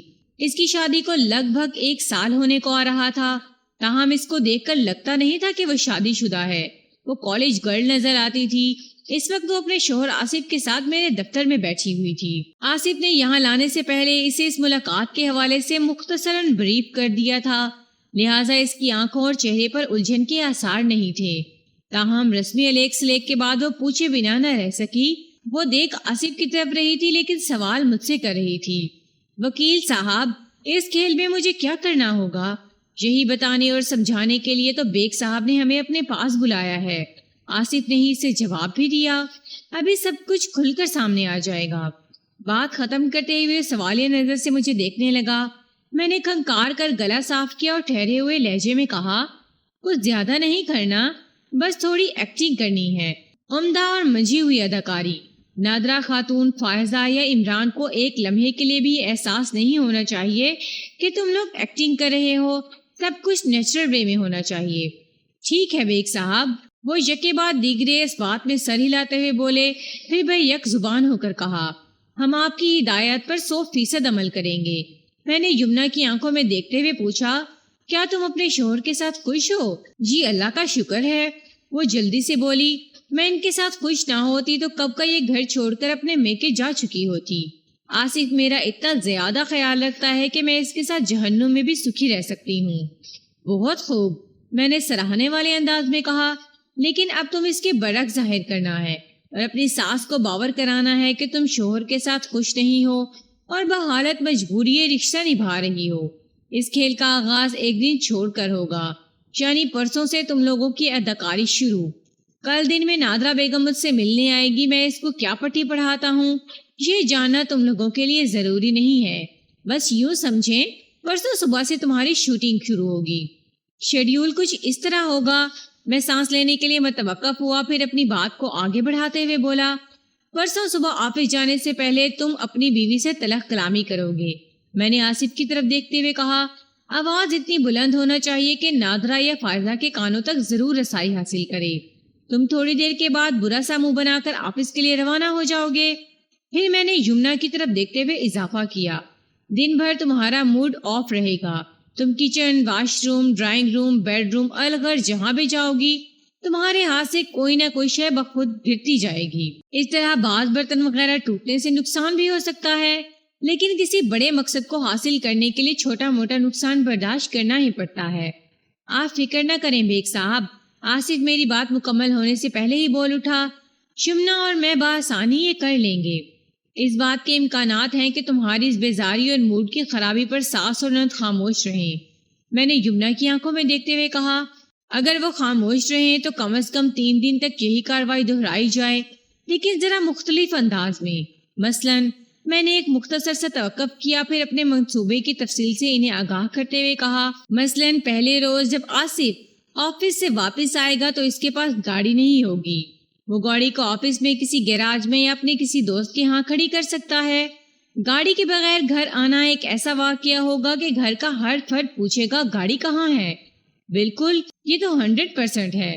آصف ہاتھ پر ہاتھ مارتے ہوئے جوشیلے لہجے میں بولا، پھر پوچھا، میں ان کے سوال کا کیا جواب دوں گا؟ تم بڑے بجھے ہوئے دل اور افسردہ لہجے میں انہیں بتاؤ گے کہ صبح آفس جاتے ہوئے تمہارا ایکسیڈنٹ ہو گیا تھا، اللہ کا شکر ہے کہ جان بچ گئی، گاڑی کو موٹر میکینک کے پاس چھوڑا ہے تو ایک دن میں ٹھیک ہو کر آ جائے گی۔ میں نے آصف کو اس کا کردار سمجھانے کے بعد یمنا کی طرف دیکھا اور کہا، اس روز رات کو بھی تم لوگوں کے بیڈ روم میں سے اس نوعیت کے سگنل ملتے رہنا چاہیے کہ تم دونوں میں شدید قسم کی انبن ہو گئی ہے۔ آصف اس قدر ٹینس ہے کہ صبح ایکسیڈنٹ کر بیٹھا، ورنہ آج تک اس کا معمولی سا بھی ایکسیڈنٹ نہیں ہوا تھا۔ وجہ یہ کہ گاڑی 2 دن کے لیے گیراج میں پہنچ گئی۔ نادرہ اور فائزہ کو یہی تاثر ملنا چاہیے کہ آصف تمہاری وجہ سے پریشان ہے، تم نے اپنے شوہر کا جینا حرام کر دیا ہے۔ اگلے روز صبح آصف ناشتہ کیے بغیر آفس چلا جائے گا اور تم سارا دن اپنے بیڈ روم میں سوئی رہو گی۔ خورد و نوش کی مختلف اشیاء کو پہلے ہی بیڈ روم میں پہنچا دینا تاکہ بیچارے معدے کے ساتھ کوئی ظلم نہ ہو۔ ممکن ہے ساس یا نند میں سے کوئی تمہاری خیریت پوچھنے آ جائے، اگر کوئی بیڈ روم میں جھانک کر نہیں دیکھتا تو کوئی بات نہیں، اگر کوئی پوچھتا ہے تو تم خرابی طبیعت کا بہانہ بنا سکتی ہو، کمر یا سر میں درد بتا سکتی ہو، وغیرہ وغیرہ۔ اگر کھانے کے لیے کہا جائے تو بھوک نہیں ہے کہہ کر ٹال سکتی ہو۔ میں ایک مرتبہ پھر آصف کی طرف متوجہ ہوا اور ٹھہرے ہوئے لہجے میں کہا، یہ پروسیس لگاتار 3 دن تک چلتا رہے گا، 1 دن کا اضافہ بھی ہو سکتا ہے۔ اس کام کو اس وقت تک روکا نہیں جا سکتا جب تک نادرہ خاتون کھل کر اس معاملے میں نہ کود جائے۔ یہ مرحلہ پہلے دوسرے دن بھی آ سکتا ہے اور اس مقصد کو حاصل کرنے کے لیے 1 ہفتہ بھی لگ سکتا ہے۔ اور جب آصف کی امی اس معاملے میں بقول آپ کے کود جائیں تو اس موقع پر مجھے کیا کرنا ہوگا؟ شمنا نے گہری سنجیدگی سے کہا، اس مرحلے پر تمہیں اپنے دل کا غبار دھونا ہوگا۔ میں نے معنی خیز انداز میں کہا۔ وہ الجھن زدہ نظر سے مجھے دیکھنے لگی۔ کیا مطلب بیگ صاحب؟ یمنا کے سوال کا جواب دینے سے پہلے میں نے آصف کی طرف دیکھا، پھر کہا، یار آصف، تم کسی بات کا برا نہیں منانا، تمہاری امی جان ہم سب کے لیے لائق احترام ہے، لیکن یہ سب کچھ انہی کی اصلاح کے لیے کیا جا رہا ہے۔ پھر میں نے روئے سخن دوبارہ یمنا کی جانب موڑا اور کہا، اس موقع پر تمہیں اس طرح اپنا دل کا غبار نکالنا ہے کہ پورے سال کی کسر نکل جائے۔ تم نے غضبناک انداز میں اپنی ساس کو آڑے ہاتھوں لینا ہے، کسی بات کی کوئی پرواہ نہیں کرنی، چیخ چیخ کر اور چلا چلا کر نادرہ خاتون کو کھری کھری سنانا ہے، چاہے پورا محلہ کیوں نہ جمع ہو جائے۔ تمہارا موقف یہ ہونا چاہیے کہ ساری خرابی کی جڑ تمہاری ساس ہے، وہی اپنے بیٹے یعنی آصف کو الٹی سیدھی پٹیاں پڑھاتی ہے، جس کے نتیجے میں آصف تم سے جھگڑا کرتا ہے۔ تمہاری زندگی پچھلے کچھ عرصے سے جہنم کا نمونہ بن کر رہ گئی ہے۔ آج فیصلہ ہو کر رہے گا کہ اس گھر میں نادرہ رہتی ہے یا میں، وغیرہ وغیرہ۔ میں نے لمحاتی توقف کر کے جمنا کی آنکھوں میں دیکھا، پھر پوچھا، تم ایسا کر لو گی نا؟ آصف نے کچھ کہنے کے لیے منہ کھولا لیکن چپ ہو گیا۔ جمنا نے کہا، میں ایسا کر تو لوں گی، لیکن اس سے کیا نتیجہ برآمد ہوگا؟ نتیجہ تمہاری توقع سے بڑھ کر برآمد ہوگا، میں نے ٹھوس لہجے میں کہا۔ پھر آصف کی طرف دیکھتے ہوئے پوچھا، مسٹر آصف، تم نے کے بعد چپ کیوں ساتھ لی تھی؟ کوئی پرابلم؟ وہ دراصل بیگ صاحب، وہ ہچکچاہٹ آمیز لہجے میں بولا، شمنا کے ساتھ ایک اور مسئلہ بھی تو ہے نا۔ کیسا مسئلہ؟ میں نے چونک کر اس کی طرف دیکھا۔ شمنا امید سے ہے، وہ شرماتے ہوئے بولا، یہ راز صرف ہم میاں بیوی کے بیچ ہے، ہم نے ابھی تک کسی کو نہیں بتایا، سمجھے کہ یہ معاملہ ابھی ابتدائی مراحل میں ہے۔ یہ تو بڑی خوشی کی خبر ہے آصف، میں نے اسے گھورتے ہوئے کہا، اور تم اس سے مسئلہ کہہ رہے ہو؟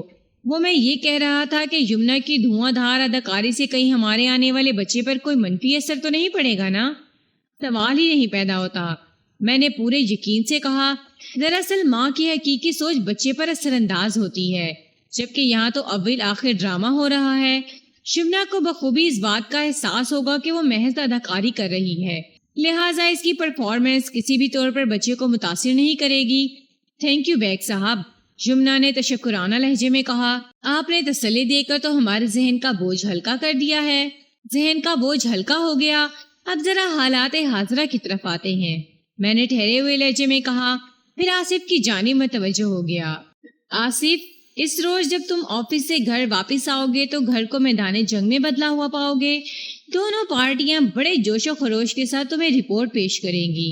ایک طرف تمہاری امی دباؤ ڈالیں گی کہ بہو نے ان کے ساتھ بڑی بدتمیزی کی ہے، لہٰذا تم اپنی بیوی کی ایسی کی تیسی کر کے رکھ دو۔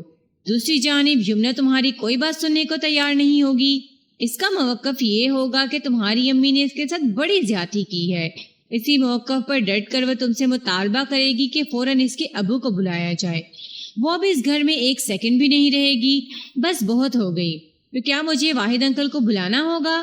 آصف نے سوالیہ نظر سے مجھے دیکھا۔ بالکل بلانا ہوگا، میں نے ایک ایک لفظ پر زور دیتے ہوئے کہا۔ اسکرپٹ کے مطابق اگر تم نہیں بلاؤ گے تو یمنا خود فون کر کے اپنے ابو کو صورتحال سے آگاہ کرے گی۔ واحد انکل دوڑے دوڑے آئیں گے اور دھواں دار بحث و مباحثے کے بعد وہ اپنی بیٹی کو ساتھ لے جائیں گے۔ یہ سب تو ہونا ہے، لیکن ذرا مختلف ترتیب سے۔ میں ایک مرتبہ پھر تھوڑی دیر کے لیے تھما، ایک گہری سانس خارج کرنے کے بعد باری باری ان دونوں کے چہروں کا جائزہ لیا اور وضاحت کرتے ہوئے کہا، ہم واپس اپنے سین پر آتے ہیں۔ سٹوری لائن یہ ہے کہ یمنا اچھل اچھل کر اپنے ابو کو بلوانے کا مطالبہ کر رہی ہے، لیکن تم اسے بڑے آرام سے سمجھانے کی کوشش کر رہے ہو۔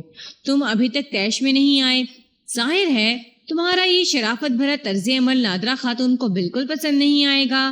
وہ اپنی کڑوی اور نکیلی باتوں سے تمہیں یمنا کے خلاف غصہ دلانے کی تگدو کریں گی، اور اس موقع پر تم ریش ہو جاؤ گے اداکاری کی حد تک۔ تم یمنا کو کھری کھری سنانے کے بعد کہو گے کہ اگر اسے زیادہ ہی میکے جانے کا شوق ہے تو خود اپنے ابو کو فون کر کے بلائے اور فوراً تمہارے گھر سے دفع ہو جائے۔ تمہاری زبان سے اس قسم کے الفاظ سن کر نادرہ خاتون کے کلیجے میں ٹھنڈ پڑ جائے گی۔ وہ تمہیں لائق فائق اور قابل بیٹا تسلیم کر لیں گی، جس نے بیوی کے مقابلے میں ماں کا ساتھ دے کر فرما برداری کا عالمی ریکارڈ قائم کر دیا۔ میں نے تھوڑا وقفہ کر کے ان دونوں کے چہروں پر ابھرنے والے تاثرات کا جائزہ لیا، پھر اپنی بات کو اختتامی موڑ کی طرف لاتے ہوئے کہا، میں عبد الواحد کو اچھی طرح سمجھا دوں گا کہ اس موقع پر اور اس کے بعد اسے کس نوعیت کا کردار ادا کرنا ہے۔ تو کیا ہمارے ساتھ ساتھ ابو بھی اس ڈرامے میں اداکاری کریں گے؟ یمنا نے حیرت بھرے لہجے میں پوچھا۔ نہ صرف تمہارے ابو بلکہ آصف کے ابو بھی، میں نے انکشاف انگیز لہجے میں بتایا۔ اس ڈرامے میں سب کا اپنا اپنا کردار ہے جو اس طے شدہ لوکیشن پر ادا کرنا ہے، بلکہ اس کھیل میں 2 مہمان انجان اداکار بھی شامل ہیں جو کسی سین میں موجود نہیں ہوں گے، لیکن ان کا ذکر کئی سینز میں ہوتا رہے گا۔ وہ دونوں کون ہیں؟ یمنا نے اضطراری لہجے میں سوال کیا۔ ایک کا نام مرزا مظفر بیگ اور دوسرے کا نام گولو رام ہے، میں نے تجسس بھرے انداز میں کہا۔ ان لوگوں کے بارے میں آپ کو بعد میں بتاؤں گا۔ یمنا نے پوچھا، آصف کے ابو کا کیا کردار ہے؟ بھائی میں ایک اداکار کا کردار کسی دوسرے کو نہیں بتا سکتا، میں نے کنٹھے اچکاتے ہوئے بے نیازی سے کہا۔ تم دونوں کو تمہارے رول سمجھا دیے، تمہارے بعد عبد الواحد کی اداکاری کا نمبر ہے اور اس کے بعد خلیل احمد اداکاری کے کمالات دکھائیں گے۔ یہ دونوں حضرات جو کچھ بھی کریں گے آپ لوگوں کے سامنے آ جائے گا۔ وہ مزید 15 منٹ تک گھما پھرا کر مختلف زاویوں سے سوالات کرتے رہے۔ میں نے ایسے جواب دیے جن سے ان کی تسلی ہو گئی، پھر وہ میرا شکریہ ادا کر کے رخصت ہو گئے۔ میں نے گہری سانس خارج کی، پھر خود کو مخاطب کرتے ہوئے پوچھا، مرزا امجد بیگ صاحب آپ کن چکروں میں پڑ گئے ہیں؟ میرے اندر ہی سے اس سوال کا جواب بھی ابھر کر سامنے آ گیا۔ بیگ صاحب کبھی کبھی ایسے چکروں میں بھی پڑ جانا چاہیے، عدالت کے اندر تو اپنی وکالت دکھانے کا اکثر موقع ملتا ہی رہتا ہے، کبھی عدالت کے باہر بھی ذہن کی گھوڑوں کو زحمت دینا چاہیے، اور اب تو اوکھلی میں سر دے ہی دیا ہے، موسلوں کا کیا ڈر۔ بیگ صاحب آپ نے نادرا بیگم سے اپنی مکمل فیس بھی لے لی ہے، اس گھر کو امن و سکون کو واپس لانے کی آپ کی ذمہ داری ہے۔ میں نے سوچ کی نگری سے باہر نکل کر خود کلامی کی، ہاں یہ تو ہے، اب تو یہ معاملہ نپٹانا ہی ہوگا۔ میں اگر اپنے کلائنٹ سے تگڑی فیس لیتا ہوں تو اسے حلال بھی کرتا ہوں۔ میں نے ایک سیاہ کاغذ کے چکور ٹکڑے پر سفیدے سے مختلف خانے بنا کر اس کے اندر ہندی اور اردو کے مختلف حروف اور ہندسے بھر دیے تھے۔ میں تعویذ یا بندش وغیرہ بنانا تو نہیں جانتا تھا، لیکن مختلف نوعیت کے تعویذ گنڈوں، فلیتوں اور بندشوں کو دیکھنے کا موقع ضرور ملا ہے، لہٰذا میں اپنی یادداشت کے زور پر نادرا بیگم کے لیے ایک بندش تیار کر لی تھی۔ کالے رنگ کا کاغذ استعمال کرنے کا مقصد صرف یہ تھا کہ نادرا خاتون اس کو کوئی نہایت ہی سخت قسم کا کالا جادو سمجھ کر مطمئن ہو جائے، اور وہ کچھ حد سے زیادہ مطمئن ہو گئی تھی۔ اس روز وہ اکیلی ہی میرے دفتر پہنچی تھی۔ رسمی الیک سلیک کے بعد وہ مطلب کی بات پر آ گئی اور اضطراری لہجے میں پوچھا، بیگ صاحب آپ کی اپنے کزن سے بات ہو گئی؟ ہاں بات ہو گئی اور ملاقات بھی ہو گئی، میں نے اس کی بے تابی سے محفوظ ہوتے ہوئے کہا۔ انہوں نے وہ بندش آپ کو دے دی ہوگی؟ میں نے پوچھا، وہ جو ہندو عامل گولو رام نے ہمارے لیے تیار کی ہے؟ جی بالکل، میں نے زیر لب مسکراتے ہوئے اس بات میں گردن ہلائی، پھر اپنی میز کی دراز میں سے مذکورہ بندش نکال کر اس کے حوالے کرتے ہوئے کہا، یہ لیں آپ کی امانت آ گئی۔ اس بد عقیدہ پڑھی لکھی جاہل عورت نے نہایت ہی ادب و احترام کے ساتھ وہ بندش وصول کی، پھر میری طرف دیکھتے ہوئے پوچھا، کیا میں اسے کھول کر دیکھ سکتی ہوں؟ میں نے قطعی انداز میں کہا، ہرگز نہیں، ایسی بات نہیں تھی کہ اس فضول قسم کے طے شدہ کاغذ کو کھول کر دیکھنے پر کوئی قباحت برپا ہو جاتی۔ یہ میں نے اس کے یقین کو مزید پختہ کرنے کے لیے کہا تھا۔ عاملین اور کاملین کے ہاں اس نوعیت کے تعویذات کو کھول کر دیکھنے کی ممانعت ہوتی ہے۔ نادرا خاتون کی اندھی عقیدت کو دیکھ کر مجھے شدید غصہ آ رہا تھا۔ کاش اس عاقبت نااندیش عورت نے اس سے آدھی سنجیدگی اور عقیدت کے ساتھ بھی اپنے ارد گرد بسنے والے لوگوں کے جذبات اور احساسات کو دیانتداری سے سمجھنے کی کوشش کی ہوتی تو آج صورتحال بہت مختلف، بہت ہی پرسکون اور خوشگوار ہوتی۔ وہ منتظر نظر سے مجھے دیکھ رہی تھی۔ میں نے گہری سنجیدگی سے کہا، گولو رام نے یہ بندش دیتے ہوئے مظفر بیگ کو تائید کی تھی کہ کسی بھی صورت اسے کھول کر نہیں دیکھنا، ورنہ اس کا اثر زائل ہو جائے گا۔ ویسے آپ کی مرضی ہے۔ نہیں، وہ کانوں کو ہاتھ لگاتے ہوئے بولی، میں ایسی غلطی ہرگز نہیں کروں گی، میں کوئی پاگل تھوڑی ہوں۔ اس کے آخری جملے پر میں نے بڑے افسوسناک انداز میں اسے دیکھا اور دل ہی دل میں کہا، ہاں بھائی یہ بھی ٹھیک ہے، اگر تم پاگل نہیں ہو تو پھر پتہ نہیں پاگلوں کی کوالیفیکیشن کیا ہوگی۔ پھر زبان سے کہا، ظاہر ہے آپ کو ایسی غلطی کرنا بھی نہیں چاہیے، یہ تو بہت ہی نازک معاملہ ہے، گولو رام نے تو مظفر بیگ کو ایک اور بھی ہدایت کی تھی. میں نے جاتے جاتے ایک اور پھل جھڑی چھوڑ دی تھی. وہ کیا؟ وہ سنسناتے ہوئے لہجے میں بولی. میں نے گہری سنجیدگی سے وضاحت کرتے ہوئے کہا، وہ یہ کہ بندش والے معاملے کو سب سے چھپا کر رکھنا ہے. کسی کو اس راز کی خبر نہیں ہونا چاہیے. گولو رام نے نام ماں والدہ کے حساب سے بڑی زبردست پڑھائی کی ہے. بس اب اس تعویذ کو کسی طرح یمنا کے کمرے میں چھپا کر رکھ دینا ہے. گولو رام کا دعویٰ ہے کہ تعویذ دبانے کے بعد 10 دن کے اندر کام بڑے تسلی بخش انداز میں ہو جائے گا. آپ فکر نہ کریں بیگ صاحب. وہ سہمے ہوئے انداز میں مجھے دیکھنے لگی. یہ راز میرے اور فائزہ کے بیچ رہے گا. مجھے تو فکر کرنے کی ضرورت نہیں. میں نے دو ٹوک انداز میں کہا. اس میں میرے نقصان والی کوئی بات نہیں. گناہ ثواب سب آپ کی ذمہ داری ہے. میں خیال رکھوں گی جی. وہ بے حد سنجیدگی سے بولی. اس کام میں ناکامی مجھے منظور نہیں. وہ مزید 15 منٹ تک میرے پاس بیٹھی رہی. پھر رخصت ہونے سے پہلے پوچھا، بیگ صاحب مجھے دوبارہ کب آنا ہے؟ جیسے ہی بندش کوئی اثر دکھلانے لگے آپ فوراً مجھے اس کی رپورٹ دینا. میں نے ٹھہرے ہوئے لہجے میں کہا. انشاءاللہ بہت جلد ہماری ملاقات ہوگی. انشاءاللہ. وہ تہہ دل سے بولی. تھوڑی ہی دیر کے بعد مجھے خداحافظ کہہ کر چلی گئی.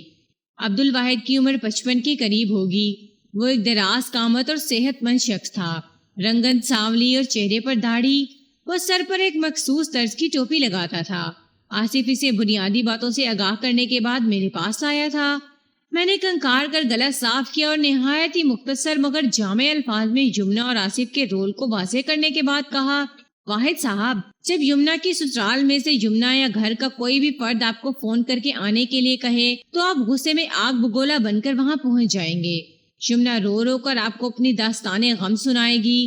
آپ کی شفقت پدری انگڑائی لے کر بیدار ہو جائے گی اور آپ یمنا کو اپنے ساتھ لے کر آ جائیں گے. اس مرحلے پر اگرچہ امید تو نہیں ہے لیکن پھر بھی اگر کسی نے آپ کو روکنے کی کوشش کی تو آپ کسی کی نہیں سنیں گے. بس آپ کی ایک ہی رٹ ہوگی، اس جہنم نما گھر میں آپ کی بیٹی ایک لمحہ بھی نہیں رہ سکتی. پھر میں نے رک کر آصف کی طرف دیکھا اور کہا، اور کوئی روکے یا نہ روکے لیکن تم یہ کوشش ضرور کرو گے. واحد صاحب تمہاری کسی بات پر دھیان نہیں دیں گے اور تمہارا ہاتھ جھٹک کر اپنی بیٹی کو لے جائیں گے. اس موقع پر تمہارے چہرے پر غم، غصہ، افسوس اور رنجیدگی کے ملے جلے تاثرات ہوں گے. ٹھیک ہے؟ جی بیگ صاحب بالکل ٹھیک ہے. وہ گہری سنجیدگی سے بولا. میں عبد الواحد کی جانب متوجہ ہو گیا. واحد صاحب یمنا کو اپنے گھر لے جانے کے بعد آپ کو ایک چھوٹی سی قربانی دینا ہوگی. کیسی قربانی وکیل صاحب؟ اس نے سوالیہ نظر سے مجھے دیکھا. میں نے کہا، یمنا کو بھی 1-2 دن آپ کے پاس آئے ہوئے ہوں گے کہ آصف آپ کے گھر کے چکر لگانا شروع کر دے گا. میں؟ آصف نے حیرت بھرے لہجے میں مجھ سے پوچھا. ہاں تم. میں نے ٹھوس لہجے میں کہا. پھر وضاحت کر دی. جب واحد صاحب اپنی بیٹی کو تمہارے گھر سے لے جائیں گے تو 1-آدھا گھنٹہ تو تم صدمے کی سی کیفیت میں بیٹھے رہو گے. پھر تم پر جھنجھلاہٹ سوار ہونے لگے گی. یہی جھنجھلاہٹ رفتہ رفتہ غصے میں بدل جائے گی اور تم گھر کے افراد پر چیخنا چلانا شروع کر دو گے اور بڑے کھلے الفاظ میں کہو گے کہ یمنا کے چلے جانے میں انہی لوگوں کا ہاتھ ہے. اسی موقع پر تم یہ انکشاف بھی کرو گے کہ یمنا کے پیٹ میں تمہارا بچہ پل رہا ہے. یہ انکشاف تمہارے لیے ایک نیا راستہ کھول لے گا. میں لمحے بھر کو سانس لینے کے لیے متوقف ہوا. پھر اضافہ کرتے ہوئے کہا، یمنا کے گھر چکر لگانے کا راستہ وہ تمہارے بچے کی ماں ہوگی. لہٰذا اگلے دن سے جب تم اس سے ملنے واحد صاحب کے گھر کا رخ کرو گے تو کسی کو نہ تو حیرت ہوگی نہ ہی معیوب لگے گا. میں نے دوبارہ روئے سخن واحد کی جانب موڑا اور کہا، واحد صاحب میں نے تھوڑی دیر پہلے کسی قربانی کا ذکر کیا تھا. جی جی. اس نے اس بات پہ گردن ہلائی. لیکن آپ نے قربانی کی وضاحت نہیں کی تھی. اس قربانی کی وضاحت یہ ہے کہ میں نے ٹھہرے ہوئے لہجے میں کہا، جب آصف کو آپ کے گھر چکر لگاتے 2-3 دن ہو جائیں گے تو آپ اپنے گھر کے قریب ہی کوئی چھوٹا موٹا فلیٹ کرائے پر لے کے ان دونوں کے رہنے سہنے کا بندوبست کر دیں گے. آصف گھر میں اپنے والد صاحب کو یہ بتا کر آئے گا کہ وہ گھر چھوڑ کر جا رہا ہے. وہ اپنی بیوی کے ساتھ کہیں الگ تھلگ رہے گا وغیرہ وغیرہ. آپ واحد صاحب اس موقع پر اپنی بیٹی اور داماد کو ہر قسم کی مالی، اخلاقی اور معاشرتی مدد دیں گے. آپ بالکل فکر نہ کریں وکیل صاحب. وہ بڑے جوش اور جذبے کے ساتھ بولا. یہ سب کچھ ایک نیکی کے جذبے کے تحت کیا جا رہا ہے. مقصد صرف اور صرف نادرہ بہن کی اصلاح ہے. اس کام کی تکمیل کے لیے اگر اداکاری کے ساتھ ساتھ مجھے 1-2 لاکھ خرچ بھی کرنا پڑے تو پرواہ نہیں ہے. اگر نادرا بہن سدھر جائیں گی تو وہ گھر میری بیٹی کے لیے جنت بن جائے گا. میں یمنا کی خوشی کے لیے ہر نقصان برداشت کر سکتا ہوں. 1,00,000-2,00,000 تو کوئی بات ہی نہیں ہے. بس تو پھر ٹھیک ہے، میں نے حتمی لہجے میں کہا. سمجھے کہ یہ کام تو ہو گیا. آصف جیسے ہی گھر چھوڑے گا خلیل احمد کا کردار شروع ہو جائے گا. ابو کی انٹری سب سے آخر میں؟ آصف نے حیرت بھرے لہجے میں کہا. آخر میں وہ کریں گے کیا؟ وہی ان کا رول سب سے زیادہ اہم ہے. میں نے سنجیدگی سے کہا. وہ اس ڈرامے کا وائنڈ اپ کریں گے. نادرا خاتون نے مجھے بتایا تھا کہ تم لوگ جس گھر میں رہ رہے ہو وہ خلیل احمد کے نام ہے. ہاں، گھر تو ابو کے نام ہی ہے. وہ اس بات پہ گردن ہلاتے ہوئے بولا. لیکن اس نے سوالیہ نظروں سے مجھے دیکھتے ہوئے جملہ نامکمل چھوڑا تو میں نے زیر لب مسکراتے ہوئے کہا. لیکن کے بارے میں اس وقت بتاؤں گا جب تم اپنے ابو کو ساتھ لے کر میرے پاس پہنچو گے. اس کے بعد آصف نے کوئی سوال نہیں کیا. اتنے دنوں میں وہ میرے مزاج اور سٹائل کو اچھی طرح سمجھ گیا تھا. میں نے مزید چند ہدایت دینے کے بعد رخصت کر دیا. اگلے روز خلیل احمد اپنے بیٹے کے ساتھ میرے پاس آیا. رسمی علیق سلیق کے بعد میں نے خلیل احمد کو اب تک کی کارگزاری اور مختلف کرداروں کے رولز کے بارے میں بتایا. پھر کہا. خلیل صاحب، آپ کی انٹری اس کھیل میں اس وقت ہوگی جب آصف گھر چھوڑ کر یمنا کے ساتھ رہنے چلا جائے گا. لیکن مجھے کیا کرنا ہوگا؟ اس سے سوالیہ نظر سے مجھے دیکھا. اداکاری، میں نے جواب دیا. بہت منجھی ہوئی اداکاری. ذرا وضاحت کریں وکیل صاحب، اس نے متعاملانہ انداز میں پوچھا. خلیل احمد کی عمر 60 کے قریب تھی. وہ ایک ریٹائرڈ بینکر تھا. متناسب بدن، قد پستہ اور چہرے پر ہلکی سی سیاہ داڑھی کے بالوں کی سیاہی ہیئر کلر کی رہین منت تھی. وہ اپنی وضاقتہ رکھ رکھاؤ، چہرے کے تاثرات اور بات چیت سے ایک معقول اور شریف و نفس انسان لگتا تھا. میں نے اس کی الجھن کے جواب میں کہا. خلیل صاحب، آپ اس مکان کے مالک ہیں جہاں پر سارا فتنہ پھیلا ہوا ہے. جیسے ہی آصف گھر چھوڑ کر جائے گا آپ ایک عظیم الشان ہنگامہ برپا کر دیں گے. آپ کی تنقید، لان تان اور غم و غصے کا نشانہ صرف اور صرف نادرا خاتون ہوں گی. ظاہر ہے وہ آپ کی تلخ اور ترش باتوں کے جواب میں بہت اچھلے کودے گی، کیونکہ آپ عمومی زندگی میں اس قسم کے رویے کا مظاہرہ نہیں کرتے. وہ آپ کی طرف سے ایسے جارحانہ اور بہادرانہ اقدام کی ہرگز توقع نہیں رکھتی ہوگی. لہٰذا اس موقع پر وہ جو بھی کر لے کم ہے. آپ کو کیا کرنا ہے؟ میں نے لمحاتی توقف کر کے گہری سانس لی، پھر اپنی بات کو مکمل کرتے ہوئے کہا. آپ کو یہ کرنا ہے کہ ایک مضبوط اور طاقتور مرد کی طرح تہمکانہ انداز میں گھر کے افراد کے سامنے اپنے فیصلے کا اعلان کرنا ہے. میں اس گھر کو فروخت کر رہا ہوں. آپ لوگ اپنی رہائش کا بندوبست کر لیں. بندوبست کر لیں؟ نادرا بیگم پوچھے گی. ہم کیا بندوبست کریں؟ تم جہاں کہیں بھی جا کر رہو گے ہم تینوں بھی تمہارے ساتھ ہی رہیں گے. نہیں، آپ قطعی انداز میں کہیں گے. نادرا بیگم، تمہاری مہربانی بہت ہو چکی. کسی شے کی کوئی حد بھی ہوتی ہے. میرا فیصلہ کسی بھی صورت بدلنے والا نہیں. میں اس گھر کو فروخت کر کے سیدھا عمرے کے لیے جاؤں گا اور پھر کبھی واپس نہیں آؤں گا. ساری زندگی اللہ کے گھر کے قرب و جوار میں کہیں گزار دوں گا. میری آرزو ہے کہ مجھے موت بھی وہیں آئے. یہ سب تو ٹھیک ہے، لیکن آپ کی بات سن کر نادرا بوکھلا جائے گی. اس کا متوقع رد عمل یہ ہوگا آپ ضرور جائیں عمرے پر. یہ تو بڑی سعادت کی بات ہے، لیکن اس فریضے سے فارغ ہونے کے بعد آپ گھر واپس آ جائیں گے. ہاں، سوال ہی پیدا نہیں ہوتا. آپ اپنے موقف پر ڈٹے رہو گے. نہ تو میں واپس آؤں گا، نہ ہی مجھے اس گھر کو فروخت کرنے سے کوئی روک سکتا ہے. اس گھر کی فروخت سے جو رقم ملے گی اس میں سے کچھ تو عمرے کے لیے اپنے پاس رکھ لوں گا اور باقی ضرورت مندوں میں بانٹ دوں گا. لیکن تم تینوں کو ایک پائی بھی نہیں ملے گی. ہمارا کیا ہوگا؟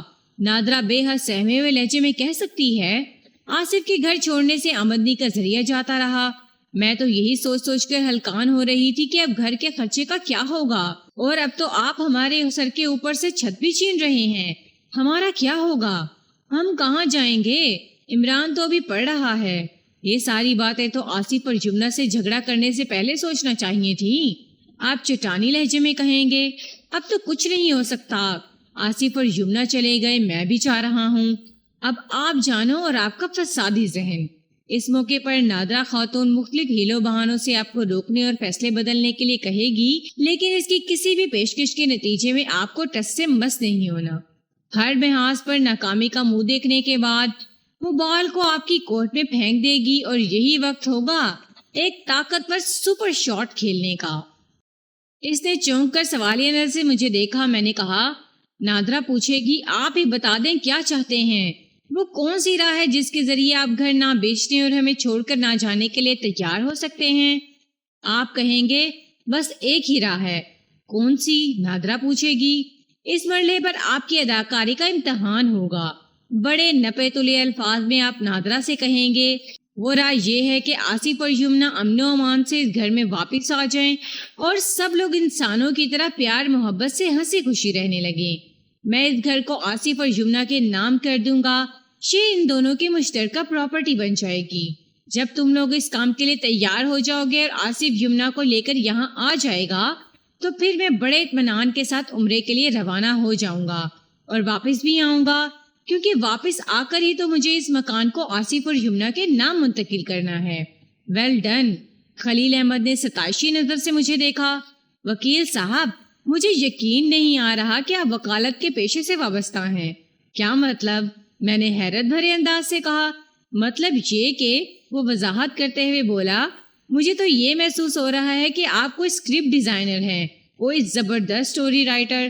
آپ نے جس انداز میں ہمارے گھر کے مسئلے کو حل کرنے کے لیے پروگرام ڈیزائن کیا ہے اس کی جتنی تعریف کی جائے کم ہوگی. میں نے اپنی اور اپنے منصوبے کی تعریف پر خلیل احمد کا شکریہ ادا کیا. وہ باپ بیٹا مزید تھوڑی دیر میرے پاس بیٹھے رہنے کے بعد رخصت ہو گئے. آئندہ 10-15 دن بعد یکے بعد دیگرے ان تمام کرداروں کے فون میرے پاس آتے رہے. میں نے نادرا خاتون سمیت سبھی کو تاکید کر دی تھی کہ وہ میرے دفتر آنے کی کوشش نہ کریں.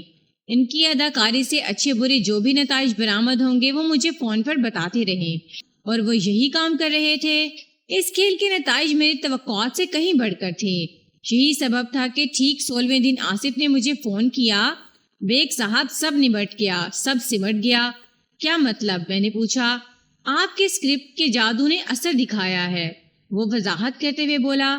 میں یمنا کے ساتھ واپس گھر آ چکا ہوں اور امی بھی بالکل ٹھیک ہو گئی ہیں. ٹھیک ہو گئی ہیں؟ میں نے اسی کے الفاظ دہرائے. یعنی وہ سدھر گئی ہیں؟ جی ہاں، میرا یہی مطلب تھا. وہ جلدی سے بولا. بھائی بہت بہت مبارک ہو. میں نے تہہ دل سے کہا. پھر پوچھا مٹھائی کب آ رہی ہے؟ جب آپ کا حکم ہو. وہ جلدی سے بولا.